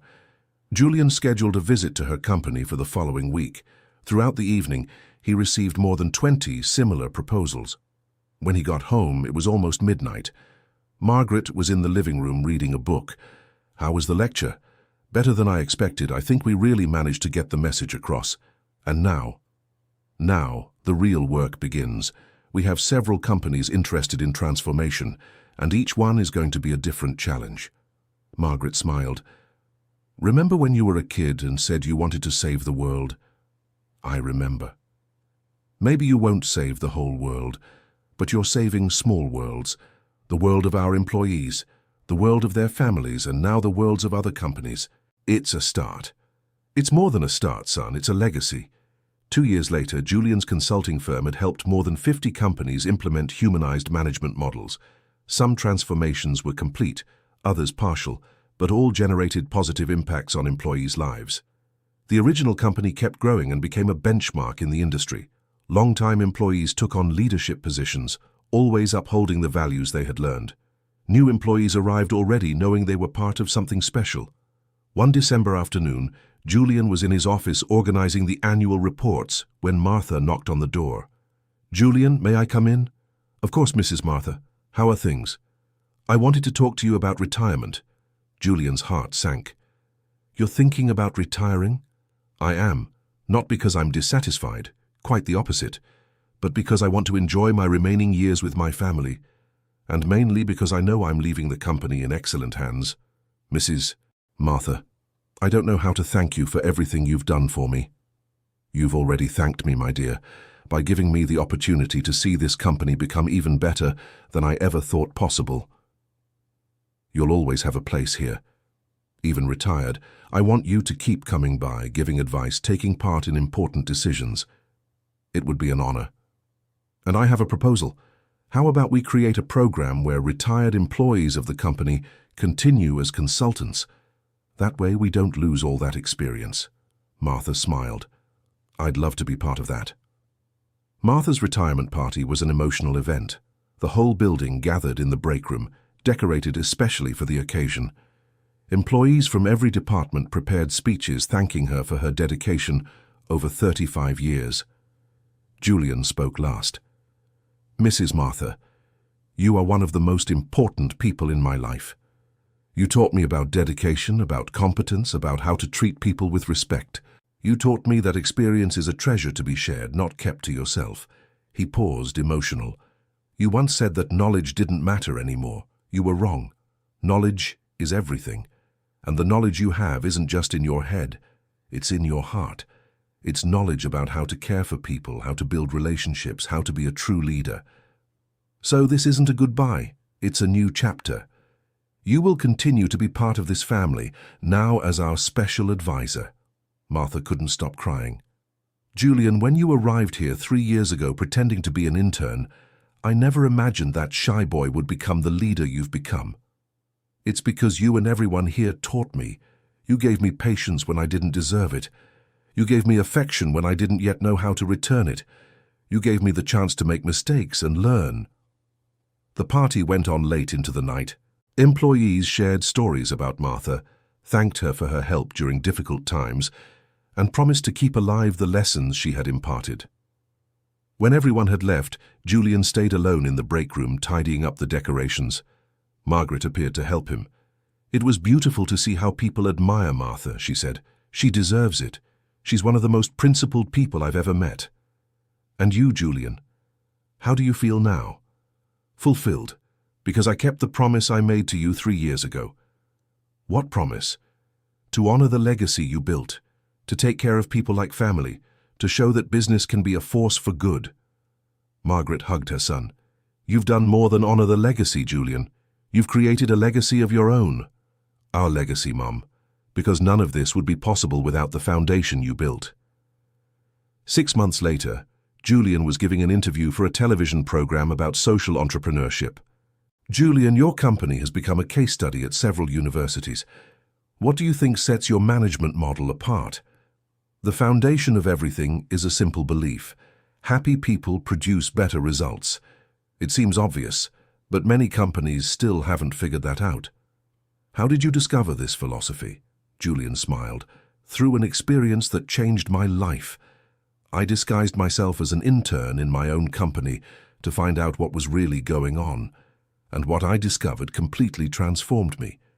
Can you tell us more about that?" "I discovered that I didn't know the people who worked with me.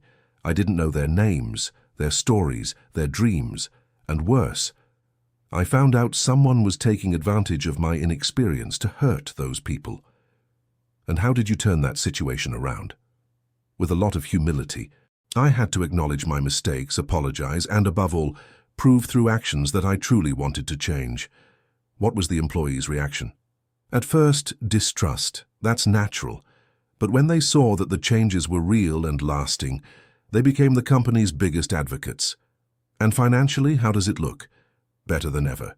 In the last 3 years, we've grown 300%. Because when you invest in people, they repay you with dedication, creativity, and loyalty." "What advice would you give to business owners who want to implement similar changes?" Julian thought carefully before answering. "First, step out of your offices and truly get to know the people who work with you.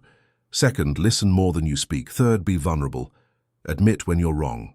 And fourth, understand that real change takes time and requires consistency." One last question. What is the future of your company? "The future is to keep growing, but always holding on to our values. We want to become living proof that it's possible to do business in a way that is ethical, humane, and profitable all at the same time." After the interview, Julian returned to the company. It was Friday, late afternoon, and many employees had already left, but some were still finishing projects, attending courses offered by the company, or simply chatting in the break room. He walked through the hallways, observing the changes they had implemented over the years. Walls with photos of employees and their families, frames with certificates from courses they had completed, thank you messages from clients praising the service. In the cafeteria, he ran into Ethan, the young man he had met at the university lecture and who, 2 years later, was now a special projects coordinator. "Ethan, working late?" "I'm finishing the proposal for next year's internship program. We want to expand from 10 to 20 interns." "How has your experience been here?" "Better than I imagined. You know, Julian, in college we learn theories about management, but here I learned in practice how to truly lead people." "What do you think was the most important thing you learned?" "That leadership isn't about having power over people, it's about having responsibility for people." Julian smiled. "Exactly, and are you teaching that to the new interns?" "I try, but the best lesson is example. They see how everyone works here, how people treat each other, how problems get solved. That's worth more than any theory." "Keep it up, Ethan, you have a future here." "Julian, can I ask you something personal?" "Sure. Do you ever regret giving up a more traditional approach to management, a more authoritarian one?" Julian thought about the question. "Ethan, I used to be a different person. I believed authority came from fear, that distance was synonymous with leadership. And you know what that got me?" "What?" "Loneliness. I was surrounded by people, but completely alone. because no one truly connected with me. Now, I'm surrounded by people who genuinely care about me, and I genuinely care about them. And doesn't that make the difficult decisions more complicated? On the contrary, it makes them easier, because when you have to make a tough decision, you can talk openly with the people involved. You can explain the context, listen to suggestions, find creative solutions. You're not alone in the process. Ethan nodded thoughtfully. I understand. It's like having a family to share your problems with. Exactly. At that moment, Dorothy appeared with a coffee for Ethan. Even though she had retired 6 months ago, she still showed up regularly at the company to visit her daughter and take part in the retiree club activities they had created. Hi, Julian, she said with her warm smile. How are you? I'm well, Mrs. Dorothy, and you, how is retirement treating you? Wonderfully. I'm taking care of Abigail, my little granddaughter, and I'm part of the company's retiree arts and crafts group. I never thought I'd have such an active retirement. And how is Brianna? Radiant. She got promoted to financial manager last week. She's fulfilled professionally and happy at home. Abigail is growing up beautiful and smart. So glad to hear that. Julian, can I give you a hug? Asked Dorothy, emotional. Of course, Mrs. Dorothy. She hugged him tightly. Thank you for everything you did for our family, for all the families who work here. I'm the one who should be thanking you, Mrs. Dorothy, for teaching me what truly matters in life. When she left, Ethan commented, It's amazing how people here talk about you and the company. It feels like you really built something special. We built it, Ethan, all of us, all. Because no one builds anything alone. Julian went up to his office to grab some documents before heading home. On his desk, he found a letter that hadn't been there that morning. It was from Margaret. My dear son, today marks exactly 3 years since you disguised yourself as an intern to uncover the truth about our company. Today, watching you lead with wisdom, compassion, and humility, I can say that my mission as a mother and as a businesswoman is complete.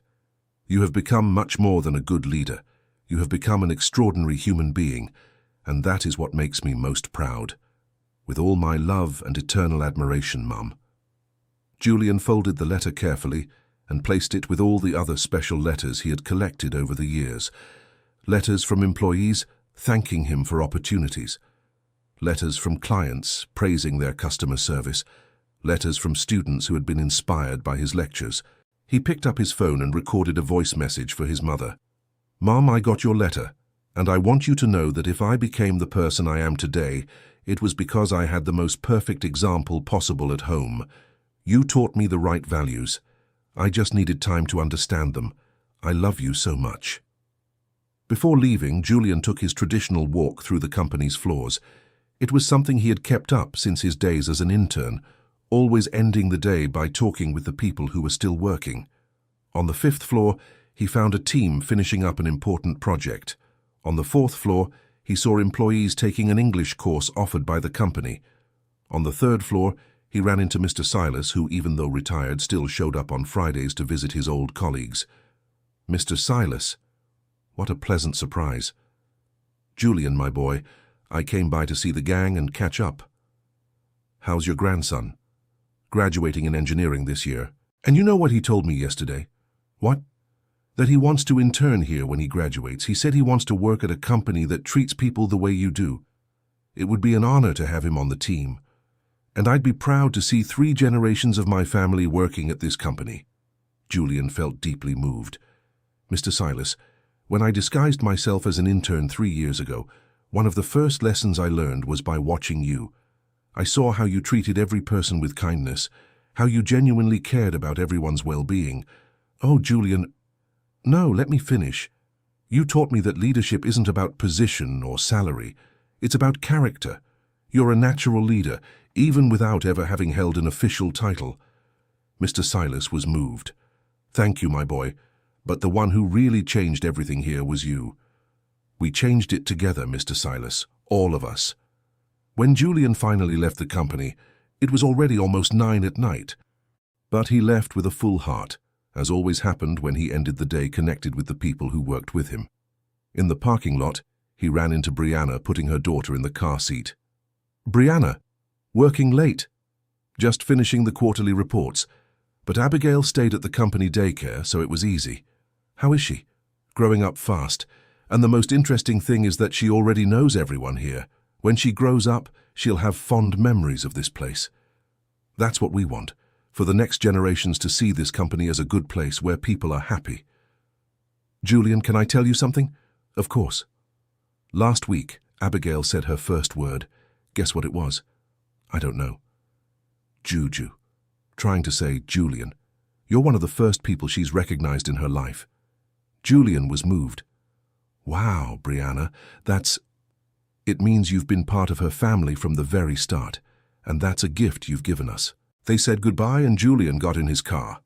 On the way home, he reflected on everything that had happened over those 3 years. The changes were visible not only in the company, but in the people. More confident employees, stronger families, dreams fulfilled. But the deepest change had been in himself. From an arrogant and distant young man, he had become a leader aware of the responsibility he carried for the lives of the people around him. Arriving home, he found Margaret on the porch reading a book. How was your day? Rewarding, as always. Did you get my letter? I did, and I sent you a voice message. I heard it, and it moved me deeply. Julian sat down next to his mother. Mum, sometimes I wonder what our company would be like if I hadn't disguised myself as an intern. It probably would have succeeded financially, but it wouldn't be the same. How so? Financial success is relatively easy to achieve when you have resources and opportunities.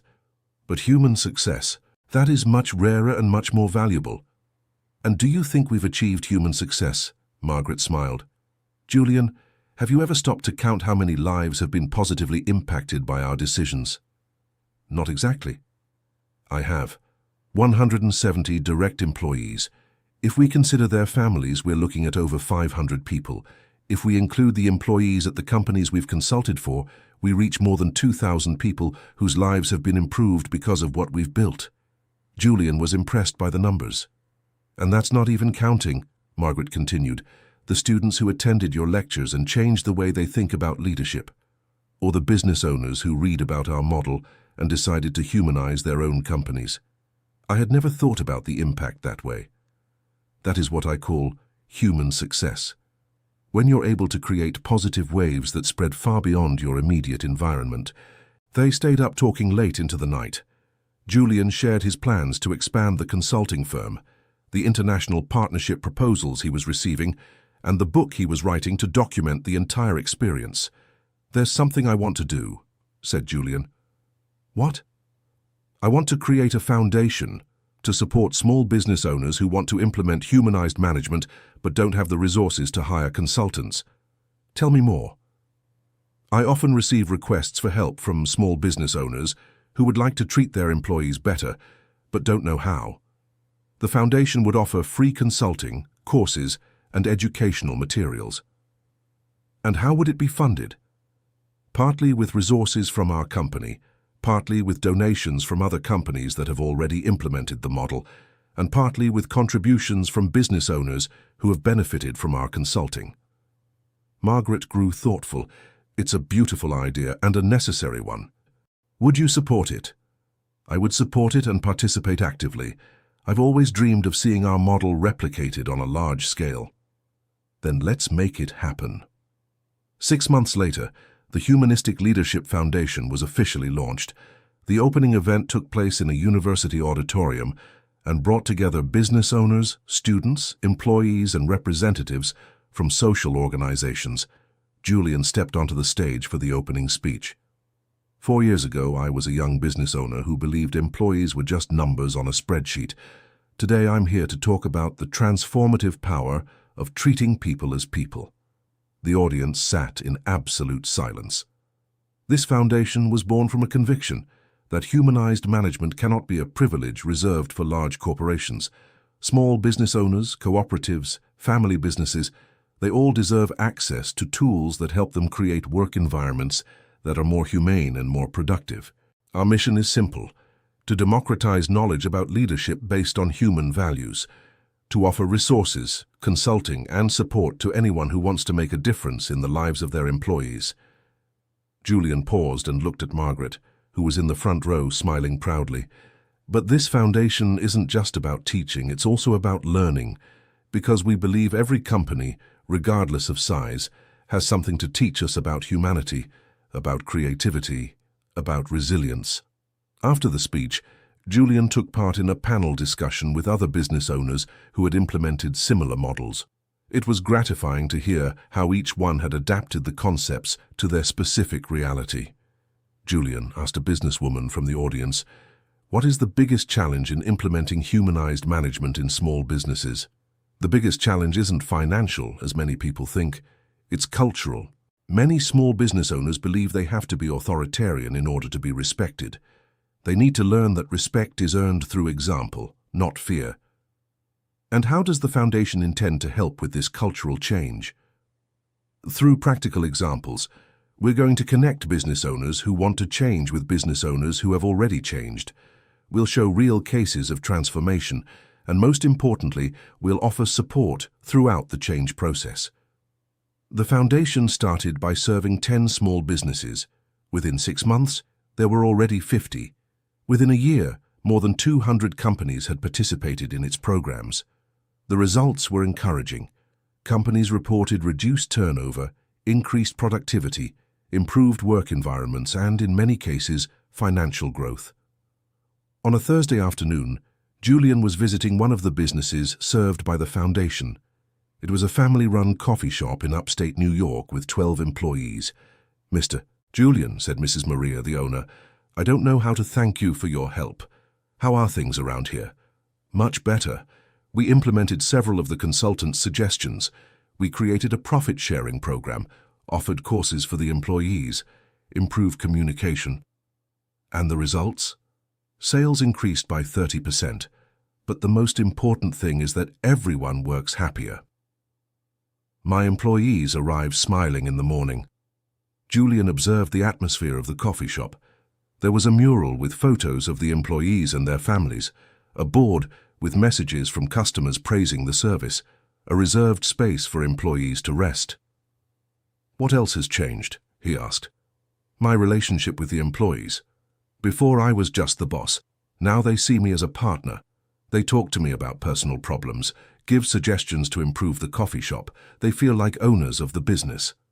"And for you, how was that change?" "Liberating. Before I carried all the problems alone. Now everyone helps solve everything. It's like having a family working together." Julian spent the afternoon talking with the coffee shop's employees. Their stories were similar to the ones he had heard at his own company, people who felt valued, who were proud of their work, who saw a future in what they did. "Mr. Julian," said one of the bakers, "Mrs. Maria changed a lot after you came here." "How so?" "She was always a good boss, but she was distant. Now she talks to us, asks our opinion, helps us when we need it." "And does that make a difference in your work?" "Totally. When you feel that the boss cares about you, you care more about her work." On the way back to New York City, Julian reflected on the visit. It was gratifying to see that the concepts they had learned could be applied in any context, regardless of the size or type of business. His phone rang. It was Quentin, from the company. "Julian, can I bother you for just a minute?" "Sure, Quentin, what's up?" "We received an interesting proposal. An American university wants you to teach a course on humanistic management for international executives." "Interesting. When would it be?" "Next semester. It would be 2 weeks in the United States, then 2 weeks with the executives visiting American companies that implemented the model." "And what do you think?" "I think it would be an incredible opportunity to internationalize our model. Imagine how many people we could impact." Julian thought about the proposal. It was tempting, but it also represented a great challenge. "I'll talk to my mother and the team. It's an important decision." Of course, no rush. That night, Julian talked to Margaret about the proposal. "What do you think, Mum?" "I think it's time to take our message to the world." "But don't you think it might be too ambitious?" "Julian, 4 years ago, you were afraid to lead a company.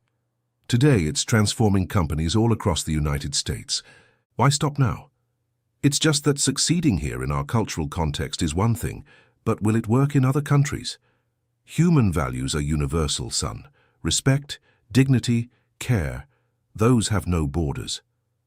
What if it goes wrong? Margaret smiled. What if it goes right? Imagine how many lives could be positively impacted if American, European, and Asian executives started treating their employees more humanely. You're right. Besides, you wouldn't be going as a missionary to teach everything. You'd be going as a student to learn as well. Every culture has its own ways of demonstrating humanity. Julian decided to accept the offer. 3 months later, he was boarding for the United States with a carefully prepared presentation and a heart full of expectations. The course took place at one of the most prestigious business schools in the country. The class consisted of 20 executives from large corporations in various countries: the United States, Canada, France, Germany, Japan, and South Korea. My name is Julian Harrison, and I come from the United States to talk to you about something I believe can transform the way we do business around the world. He began in the first class. The executives looked at him with a mixture of curiosity and skepticism. Most were accustomed to traditional management models, focused exclusively on financial results. I'll start by telling you my own story, said Julian. 4 years ago, I was exactly like many of you, focused only on profits, seeing employees as disposable resources, believing that leadership meant detachment and authority. And Julian told the whole story, from his initial arrogance to the decision to disguise himself as an intern, through the discovery of corruption and arriving at the complete transformation of the company. The silence in the room was total. Some executives were taking notes. Others seemed deeply thoughtful. The question you must be asking yourselves is, does this work financially? Said Julian. The answer is a resounding yes. He showed the company's numbers. 400% growth in 4 years, 90% reduction in turnover, 250% increase in productivity, significant improvement in customer satisfaction. An American executive raised his hand. Julian, these numbers are impressive. But how can we be sure it's not just a coincidence or a situation specific to the United States? Great question. That's why you'll be visiting the United States in 2 weeks. You'll get to know more than 20 companies that have implemented similar models. Companies from different sectors, sizes, and regions. A French executive asked, "How do you deal with employees who try to take advantage of so much flexibility?" First, by clearly defining the company's values and goals. Second, by maintaining transparent communication about expectations and results. And third, by understanding that if someone truly doesn't adapt to the collaborative model, it's better for everyone that this person finds an environment where they'll be happier. A Japanese executive seemed intrigued. In Japanese culture, we have great respect for hierarchy. How do we adapt these concepts without losing organizational structure?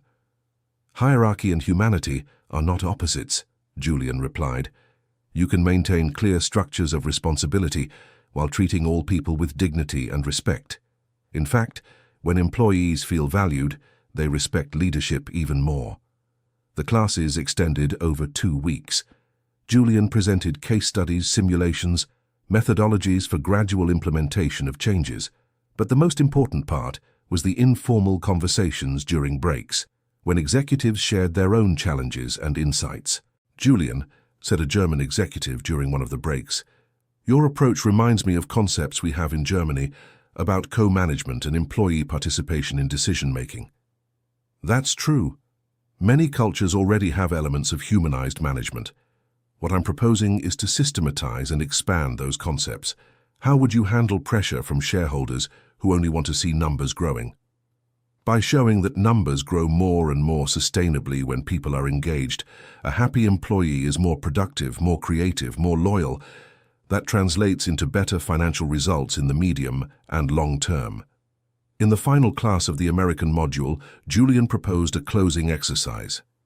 I want each of you to identify 3 employees in your company whom you don't know personally. During the visit to the United States, talk to those employees. Find out their stories, their motivations, their challenges. And then, someone asked, then you tell me whether it changed anything in the way you see leadership. 2 weeks later, the group of executives landed in New York City. Julian had prepared an itinerary that included companies from different sectors and sizes, from the coffee shop he had visited to large corporations that had implemented the model. The first visit was to Julian's company. The executives were welcomed in the cafeteria by the employees themselves, who shared their transformation stories. Dorothy, now 70 years old but still active, was one of the ones who impressed the group the most. "I worked 40 years of my life," she said, 30 of them at this company, "and I can tell you that the last 5 years were the best of my professional career." "Why?" asked the French executive. "Because I felt truly valued. I wasn't just the cleaning lady, I was Dorothy, with a story, a family, dreams. Julian knows my daughter, my granddaughter, knows about my health problems, celebrates my achievements." A Korean executive wanted to know, "And didn't that create a relationship that's too personal between boss and employee?" "It created a human relationship," Dorothy replied. "And when you work with people who care about you, you naturally give your best." Mr. Silas, now 65 years old and a retired safety coordinator but still a consultant for the company, shared his perspective. "When Julian was young, he was polite but distant. We knew he existed, but he didn't know we existed," he said, drawing laughter from the group. "And when did that change?" asked the German executive. "When he disguised himself as an intern. It was the smartest thing he could have done because that's when he discovered who actually worked here." "Did you realize he wasn't a regular intern?" "Of course I did," Mr. Silas smiled. 30 years of watching people come and go through the company teaches you a lot. He had the manner of someone used to giving orders, not taking them." "And why didn't you tell anyone?" "Because I saw that he was learning, and sometimes the best way to teach someone is to let them figure things out on their own." Brianna, now a financial manager, explained to the group how humanized management impacted the company's numbers. "Our turnover dropped to less than 5% a year. That means enormous savings on severance, training and rehiring," she explained. "Plus, engaged employees are more productive and make fewer mistakes." "And what about the costs of additional benefits?" asked the American executive. "They're lower than the costs of high turnover, and the benefits pay for themselves through greater productivity and quality of work." The Japanese executive was particularly interested in the operational aspects. "How do you maintain discipline and quality standards?" "Through commitment," Brianna replied. "When people feel ownership of the process, they themselves demand quality and discipline." The visit to Julian's company lasted the entire day. The executive spoke with employees at every level, observed processes, attended meetings. By the end, many were visibly impressed. Over the following days, they visited other companies: a sewing cooperative that had implemented participatory management, a supermarket chain that invested heavily in employee education, a tech startup that had adopted flexible hours and humanized remote work. Each company had its own version of humanized management, adapted to its reality and culture.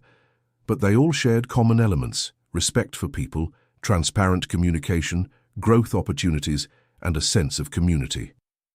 On the second-to-last night of the visit, Julian organized a get-together dinner at a restaurant in New York City. The executives were visibly transformed by the experience. "Julian," said the French executive, "I have to admit I came here skeptical. I thought humanized management was just a nice concept, but impractical. And now I understand that it's not just practical, it's essential, especially in a world where talent is increasingly scarce and fiercely competed for." The German executive agreed. "In my country, we have a tradition of employee participation in decisions, but it's always been seen as a legal obligation. You've shown that it can be a competitive advantage." "In Korea," said the Korean executive, "we have a very hierarchical culture. But I realize that sometimes it prevents the best ideas from reaching leadership. I need to rethink some things." The American executive was particularly reflective. "I work at a company with 50,000 employees. During this week, I spoke by video conference with 3 employees I didn't know personally. It was revealing." "What did you discover?" asked Julian. "That they have incredible ideas for improving our processes. Ideas that never reached me because we didn't have proper communication channels." "And are you going to implement changes?" "I've already started. I scheduled meetings with leaders from several departments to discuss how to improve our internal communication. The French executive made an interesting observation. What impressed me the most was realizing that happy employees treat customers better. It's something obvious, but many companies ignore it. Exactly, agreed Julian. A satisfied customer is the result of a satisfied employee. The dinner went on late into the night, with the executives exchanging ideas about how to adapt the concepts they'd learned to their specific realities. On the last day, Julian gave a final presentation consolidating the takeaways from the experience. "What you saw here isn't magic or luck," he said. "It's the consistent application of simple but powerful principles." He listed the key elements: genuine knowledge of people, transparent communication, growth opportunities, authentic recognition, participation in decisions, and a sense of shared purpose. The question isn't whether this works. You saw that it works. The question is, are you willing to change? A Canadian executive raised his hand. "Julian, what's the biggest obstacle to implementing these changes?" "The ego of leadership. Many leaders are afraid of seeming weak if they're more human. They're afraid of losing authority if they listen to people more." "And how do you overcome that?" "By understanding that real authority comes from respect, not fear, and that a strong leader is one who develops other leaders around them." At the end of the presentation, the executives committed to implementing at least 3 changes in their companies over the next 6 months. Julian offered remote follow-up support for anyone interested. Dear listener, if you're enjoying the story, go ahead and leave a like and, most importantly, subscribe to the channel. It really helps us out since we're just getting started. Now, continuing on. 6 months later, Julian was receiving reports from the executives who had taken part in the program. The results were encouraging. The French executive had implemented a program of direct communication between employees and leadership, resulting in a 20% increase in internal satisfaction. The German executive had created mixed groups of employees and managers to develop operational improvements, generating savings of €2 million in the first quarter. The Korean executive had set up informal conversation hours with employees from different levels, uncovering talents that had previously gone unnoticed. The American executive had implemented a reverse mentoring program, where younger employees taught technology to more experienced executives, creating generational bridges within the company. Everyone reported improvements in organizational climate, productivity, and consequently financial results. "Mom," Julian said to Margaret on a Sunday afternoon, "I really think we're actually managing to change the world." "One office at a time," Margaret smiled, "and one life at a time." They were on the porch of the house watching the city go by. Margaret, at 72, was in perfect health and still actively participated in the company's and the foundation's strategic decisions. "Julian, can I ask you a question?" "Of course." "Do you regret anything from these past few years?" Julian thought carefully. "I regret taking so long to understand what really matters. I regret having been arrogant and distant in the beginning. But you don't regret the path you chose? Never. This is the most rewarding work I can imagine." "Why?" "Because every day I receive messages from people telling me how their lives improved because of the changes we implemented. Employees who managed to buy their own homes, children who got to go to college, families that got back on their feet." Margaret nodded, satisfied. "That's what I always wanted you to understand, that real success is measured by the positive impact we create." At that moment, Julian's phone rang. It was Quentin from the company. "Julian, sorry to bother you on a Sunday, but I have incredible news." "Go ahead." "We just received a proposal from the Continental Trade Alliance. They want to hire our consulting firm to develop a humanized management program for small and medium-sized European companies." "Wow, Quentin. That's huge. It's the biggest project we've ever received. It would involve 12 countries and more than 1,000 companies." Julian looked at Margaret, who was listening to the conversation. She made an encouraging gesture. "We'll accept it, Quentin, but we'll do it the right way, with patience, proper preparation, and always remembering that each company has its own culture." "Perfect. I'll start putting together the detailed proposal." When he hung up, Margaret commented, "See? The universe conspires in favor of those who work with genuine purpose. Sometimes I'm afraid we're growing too fast." "Why afraid?" "Because I don't want us to lose the essence of what we do.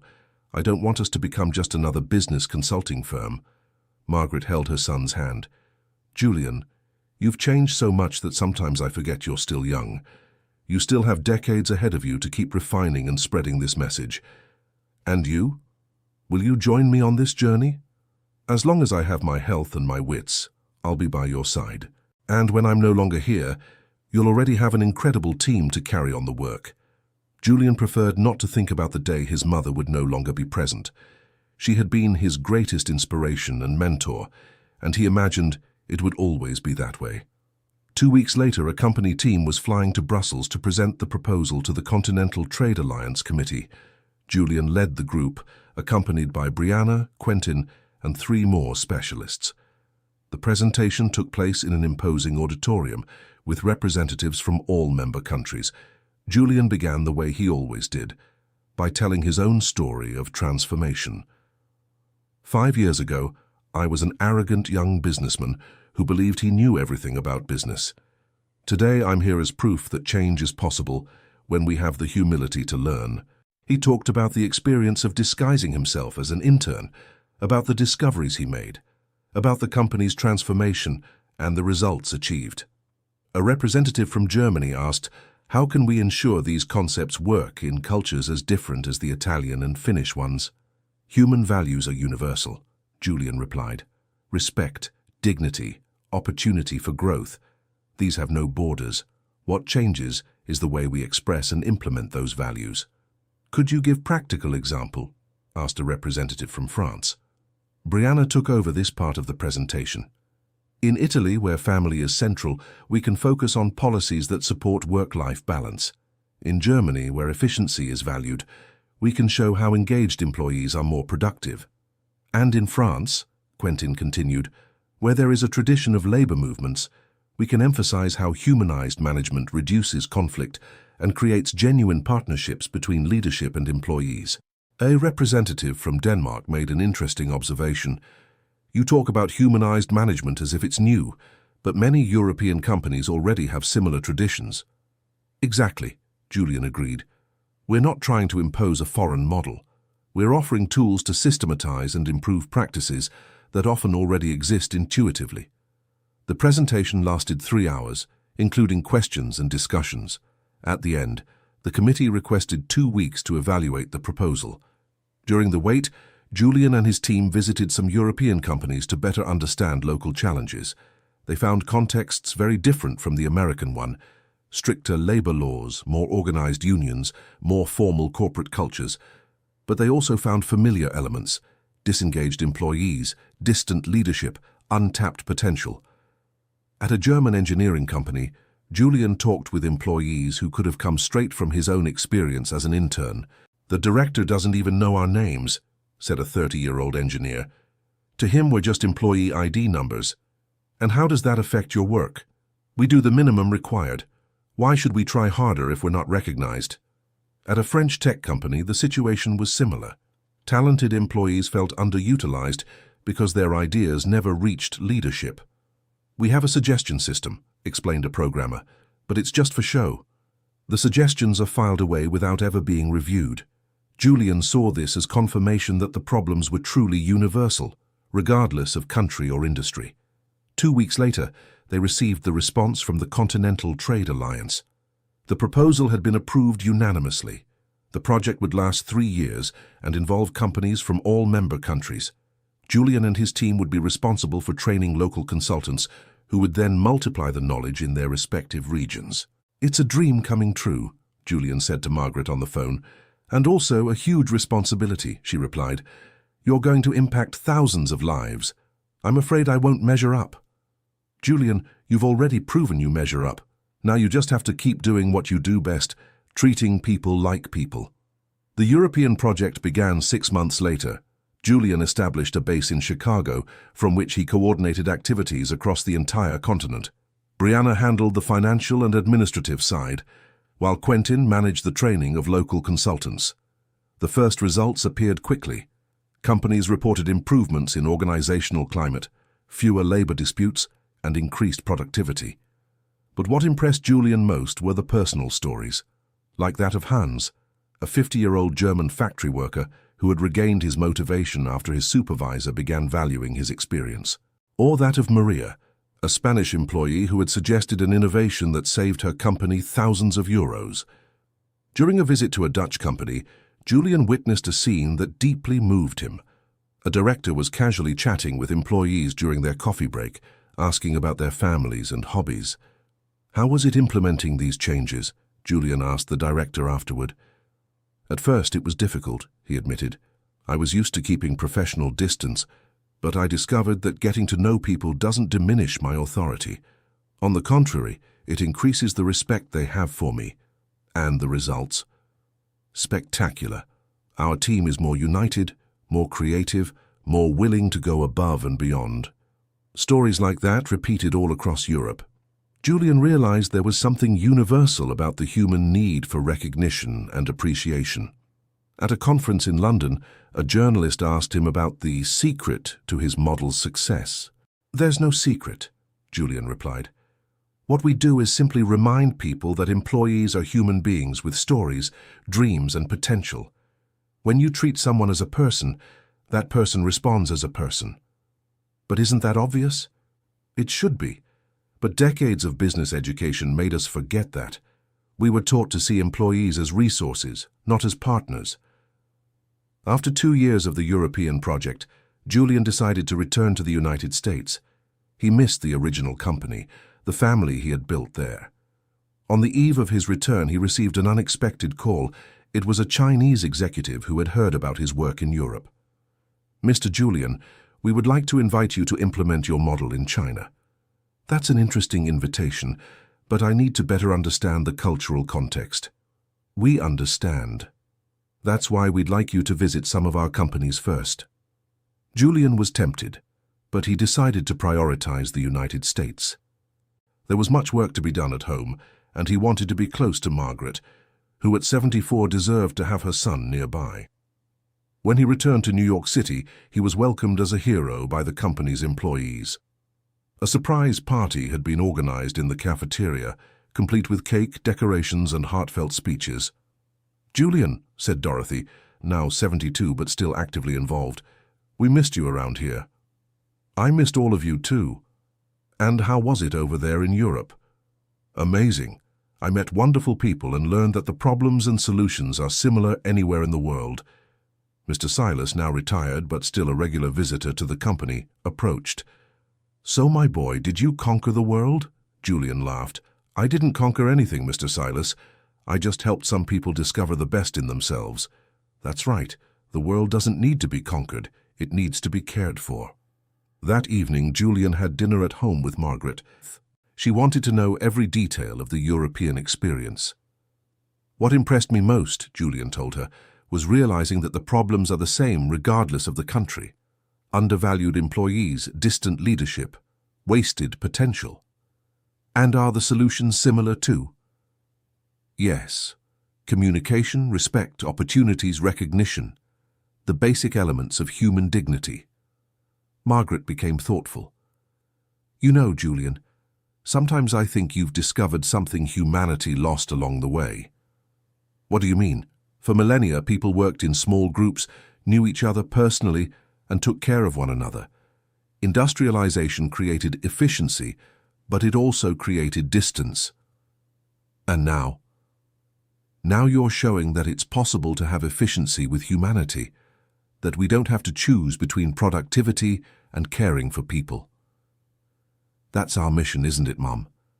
To show that business can be a force for good." "Exactly. And you're fulfilling that mission beautifully." In the following months, Julian focused on consolidating the growth of the company and the foundation. The European experience had brought international credibility, and invitations from other countries began to arrive. But he decided to be selective. He wanted to grow sustainably, always maintaining the quality and the human essence of the work. One afternoon, he was in his office organizing international proposals when Brianna knocked on the door. "Julian, I have exciting news." "Tell me, do you remember Abigail, my daughter?" "Of course. How is she?" "Growing up beautifully, but that's not what this is about. It's about the company daycare." "What about it?" "The children who have attended our daycare since they were babies are starting to stand out at school. Teachers say they're more collaborative, more empathetic, more confident." Julian was moved.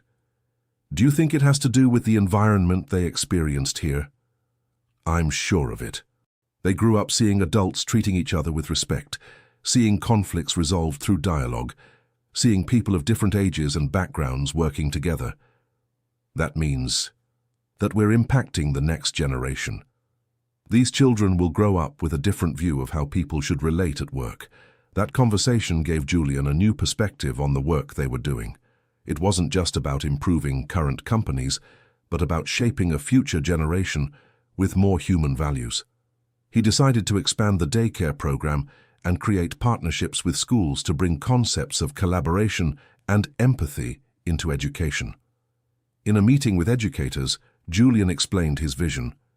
"If we can raise children who value cooperation over competition, who see diversity as richness, who understand that collective success is more important than individual success, we'll have naturally more human future leaders." An educator present at the meeting raised an important issue. How can we ensure these values won't be lost when these children enter the traditional job market? "By changing the traditional job market," Julian replied. "It's a two-front effort, forming better people and creating better environments for those people." The educational project began as a pilot in 3 schools. The results were so positive that within 2 years it had expanded to 50 educational institutions. Teachers reported improvements in student behavior, reduced bullying, and increased ability to work in teams. Children are learning that differences are opportunities for learning, not reasons for exclusion, reported one principal. In parallel, Julian continued expanding the work with companies. The foundation now served more than 500 small and medium-sized companies per year. The international consulting practice had expanded to 16 countries. But growth brought new challenges. It was increasingly difficult to maintain personal contact with all the projects and clients. In a team meeting, Julian shared his concern. "We're growing, but I need to make sure we're not losing our essence." "How can we guarantee that?" Quentin asked. "By creating an internal culture so strong that it naturally replicates across all our projects." "And how do we do that?" "The same way we always have, getting to know each person on our team, valuing their contributions, creating an environment where everyone feels part of something bigger." Julian had established a practice he kept from his intern days. Once a week, he had lunch with employees from different departments, always in small groups, always with genuine conversations about their lives and work. He also kept the tradition of personally visiting the companies that received consulting services whenever possible.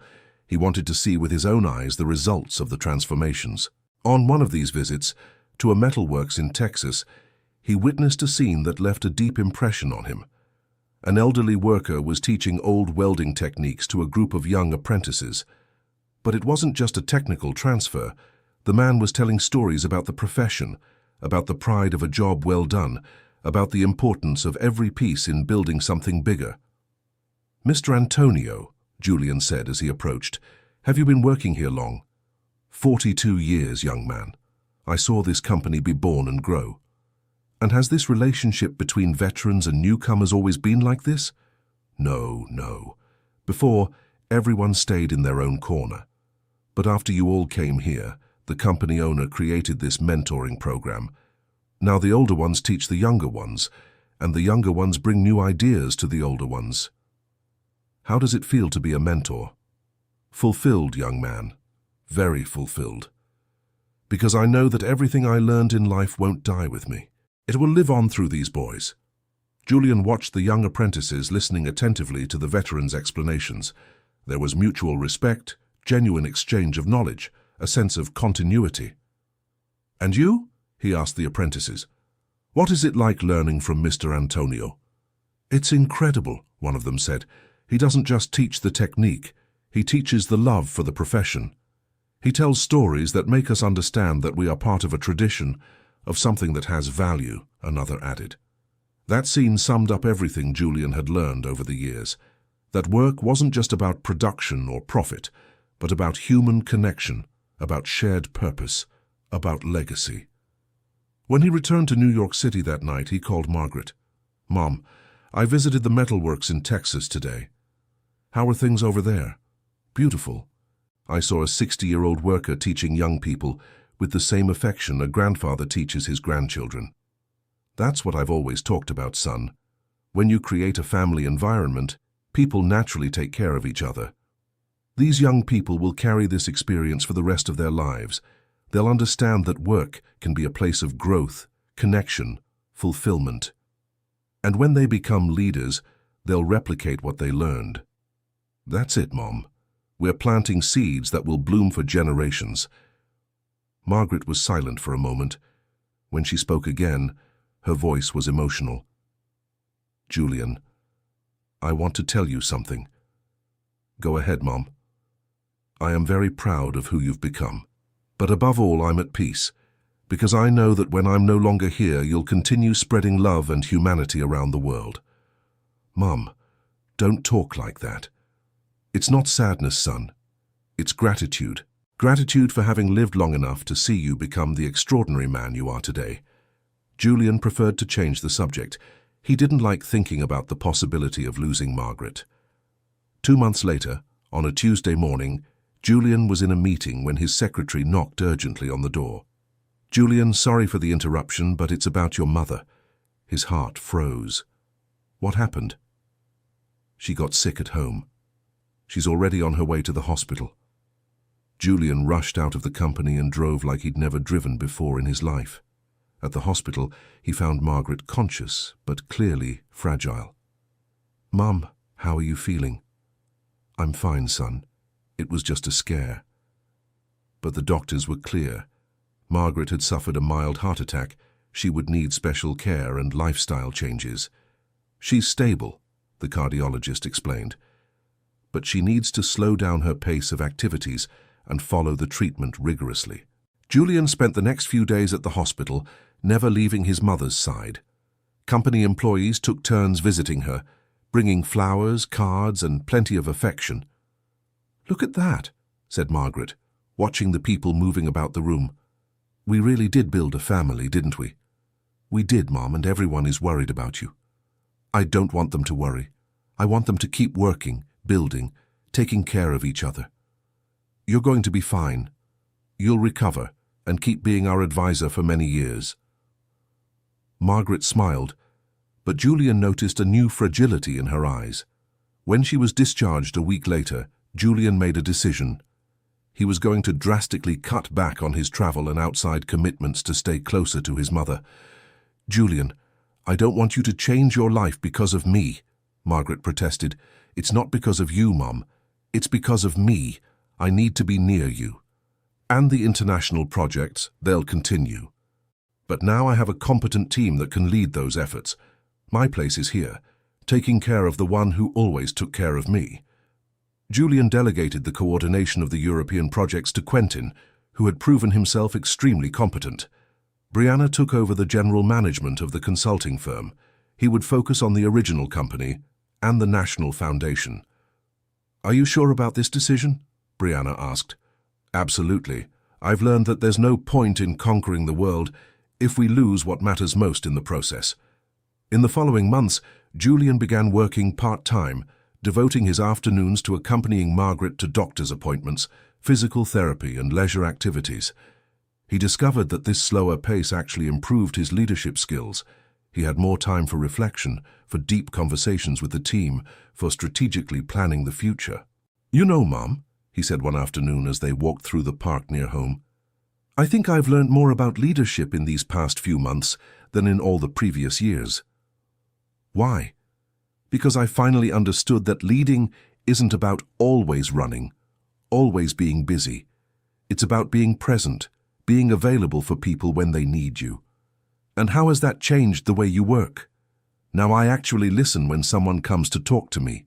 Before, I would listen while thinking about the next meeting. Now I give my full attention to every conversation." Margaret nodded approvingly. "That's what I always tried to teach you. That presence is the greatest gift we can give someone. And there's one more thing I've learned." "What?" "That delegating isn't losing control, it's multiplying impact. Quentin and Brianna are doing work just as good as I would do, maybe better." "Why better?" "Because they have young energy and fresh ideas. I was being a bottleneck without realizing it. This new phase brought even more closeness between Julian and the company's employees. Since he was more present, he participated more in day-to-day decisions and got to know each person's challenges and achievements better. In a monthly meeting with all employees, he shared a reflection. "Everyone, I want to talk about a discovery I made recently. I discovered that success isn't measured by the number of projects we take on or countries we visit.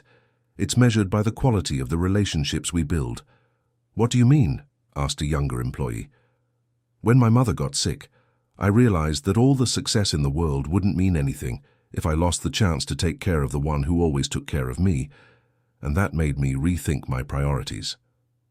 "And how does that affect the company?" "Actually, it makes the company better, because when I'm truly present here, I can be a better leader for all of you."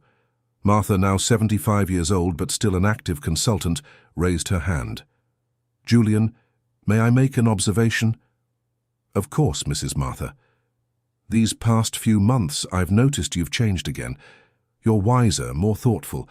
It's as if you've gone from being a young leader to a mature one." "What do you mean?" "Before, you led with enthusiasm and energy. Now, you lead with wisdom and serenity. Both are important, but at different times in life." Julian grew pensive at the comment. It was true that he felt an internal shift. He hadn't lost his passion for his work, but he had gained a broader perspective on what truly mattered. 6 months after Margaret's heart attack, Julian received a call that would once again change his perspective on work. It was from a representative of the Global Council of Nations. "Mr. Julian, we'd like to invite you to participate in a special Global Council program on sustainable human development. Could you explain more? We're creating a working group to study how companies can contribute not just to economic development, but to human development." Your name was put forward by several countries. "It's an interesting invitation, but I need to understand the scope." It would be a 2-year commitment, with quarterly meetings in Geneva and pilot projects on different continents. Julian thanked him and asked for time to think it over. It was a unique opportunity, but it would mean frequent travel and time away from Margaret. That evening, he talked with his mother about the invitation. "It's an incredible honor, son, but it would mean being away from you often. Julian, you can't stop growing because of me. It's not because of you, Mom. It's because I've learned that some things are more important than international recognition." Margaret stayed silent for a moment. When she spoke again, her voice was firm. "Son, listen to me carefully. All my life I worked to build something that would have a positive impact on the world. You've taken that far beyond anything I ever imagined. Mom, let me finish. If the Global Council is calling on you, it's because they recognize that you have something important to offer humanity. You can't deny that to the world. And what about you?" "I'll be fine. I have a big family at the company to take care of me. And I'll have the pride of knowing my son is working to make the world a better place." "Are you sure?" "Absolutely. In fact, it would be selfish of me to want to keep you here when you could be helping millions of people." Julian accepted the Global Council's invitation, but he set one condition: Margaret should have full medical care during his absences, and he would return immediately if there were any emergency. The working group's first meeting took place in Geneva 3 months later. Julian joined representatives from 20 countries to discuss how companies could be agents of human development. "Mr. Julian," said the project coordinator, "your experience in the United States and Europe is exactly what we need for this work. What can I contribute specifically? We'd like you to lead a subgroup on humanizing the work environment. How that can be implemented in countries with different economic and cultural contexts." For a week, Julian took part in intense discussions with experts from every continent. he discovered that the challenges were similar everywhere: how to balance productivity with human well-being, how to create growth opportunities for everyone, how to ensure dignity in the workplace. What we learned in the United States, he said in one of the sessions, is that there's no contradiction between financial results and caring for people. In fact, they reinforce each other. A representative from Senegal asked an important question. How do we adapt that to countries where the priority is basic survival? By starting small, Julian answered. It doesn't need to be a complex program. It can be simply a boss who knows his employees' names and cares about their families. And how do you measure the impact of that? Through simple indicators: turnover, productivity, satisfaction, but mainly through stories of lives that changed for the better. The Global Council of Nations Working Group would become an important platform for Julian to share and learn about humanized management on a global scale.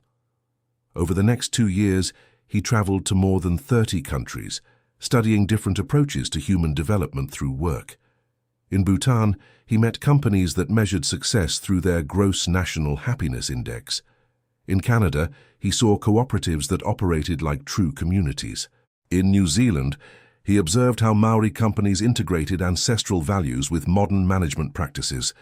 Each experience enriched his understanding of the endless possibilities for humanizing work. But the most impactful project happened in his last year, working at the Global Council of Nations. Julian was assigned to lead a pilot program in 3 African countries: Ghana, Rwanda, and Kenya. The challenge here is different, explained the local coordinator in Ghana. Many businesses are struggling to survive. How can we talk about humanization when there isn't enough money for basic salaries? By starting with what doesn't cost money, Julian replied. Respect, communication, recognition. Any company can offer those. At a small textile factory in Accra, Julian implemented his classic method. He spent a week working side by side with the employees, learning their stories. He discovered harsh realities, but also a great deal of dignity and potential. Women who worked 12 hours a day to support their children and still dreamed of a better future. Men who accepted low wages but took pride in producing quality clothing. What would you like to change here? He asked at a meeting with all the employees. That the boss would treat us like human beings, said one of the seamstresses. What do you mean? That he would know our names, that he would ask if we're okay when we come in sick, that he would acknowledge when we do a good job. Julian worked with the factory owner to implement simple but meaningful changes. Weekly meetings to hear suggestions, a recognition program for employees who stood out, and flexibility for family emergencies. 3 months later, when he returned to evaluate the results, he found a transformed company. People work with more joy, reported the owner, and the quality of production has improved a lot. What exactly changed? They feel seen, valued, and when someone feels valued, they give their best. Similar experiences repeated themselves in Rwanda and Kenya, always with the same pattern: small changes in the way people are treated generated big changes in results. When the Global Council of Nations project ended, Julian had documented more than 100 success cases in humanized business transformation around the world. Mr. Julian, said the General Coordinator at the final meeting, your work will become a reference for human development policies in dozens of countries. What impresses me the most, he replied, is discovering that humanity is a universal language. It works in any culture, any economy, any context. Back in the United States, Julian found Margaret visibly more fragile, but with her eyes shining with pride. Tell me everything, son. I want to know about every country, every person you met. Julian spent hours telling his experiences. Margaret listened to each story attentively, asking questions, getting emotional about the successes, worrying about the challenges. Do you know what makes me most proud? She said at the end. What? That you discovered something I always believed but never managed to prove, that kindness is a universal language. What do you mean? No matter the language people speak, the religion they follow, or the culture they grew up in, everyone understands when they are treated with dignity and respect. That's true. In every country I've visited, I saw the same thing. people thriving when they were valued. And now, what are the next plans? Julian had thought about this a great deal during his long travels. I want to systematize everything we've learned, create a replicable methodology that anyone, anywhere in the world can use to humanize their work environment. What would that look like? A book, an online course, free materials, all based on real cases and adaptable to different contexts. And the company? It will continue to be our laboratory and our proof of concept, but now we want to impact millions of people, not just hundreds. Margaret smiled. Then let's get to work.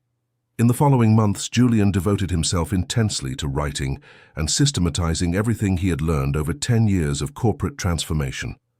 The book would be called The Silent Revolution: How Small Human Changes Generate Big Business Results. Why a silent revolution? Margaret asked. Because it's not a loud or radical change, it's a gradual transformation in the way we treat people. But the impact is revolutionary. End of story. Now tell us what you thought of this story and where you're watching us from. Do you believe changes like these are possible in American companies? Leave your opinion in the comments with sincere words. We are very grateful for your company. Don't forget to leave your like and, most importantly, subscribe to the channel so you don't miss other inspiring stories like this one.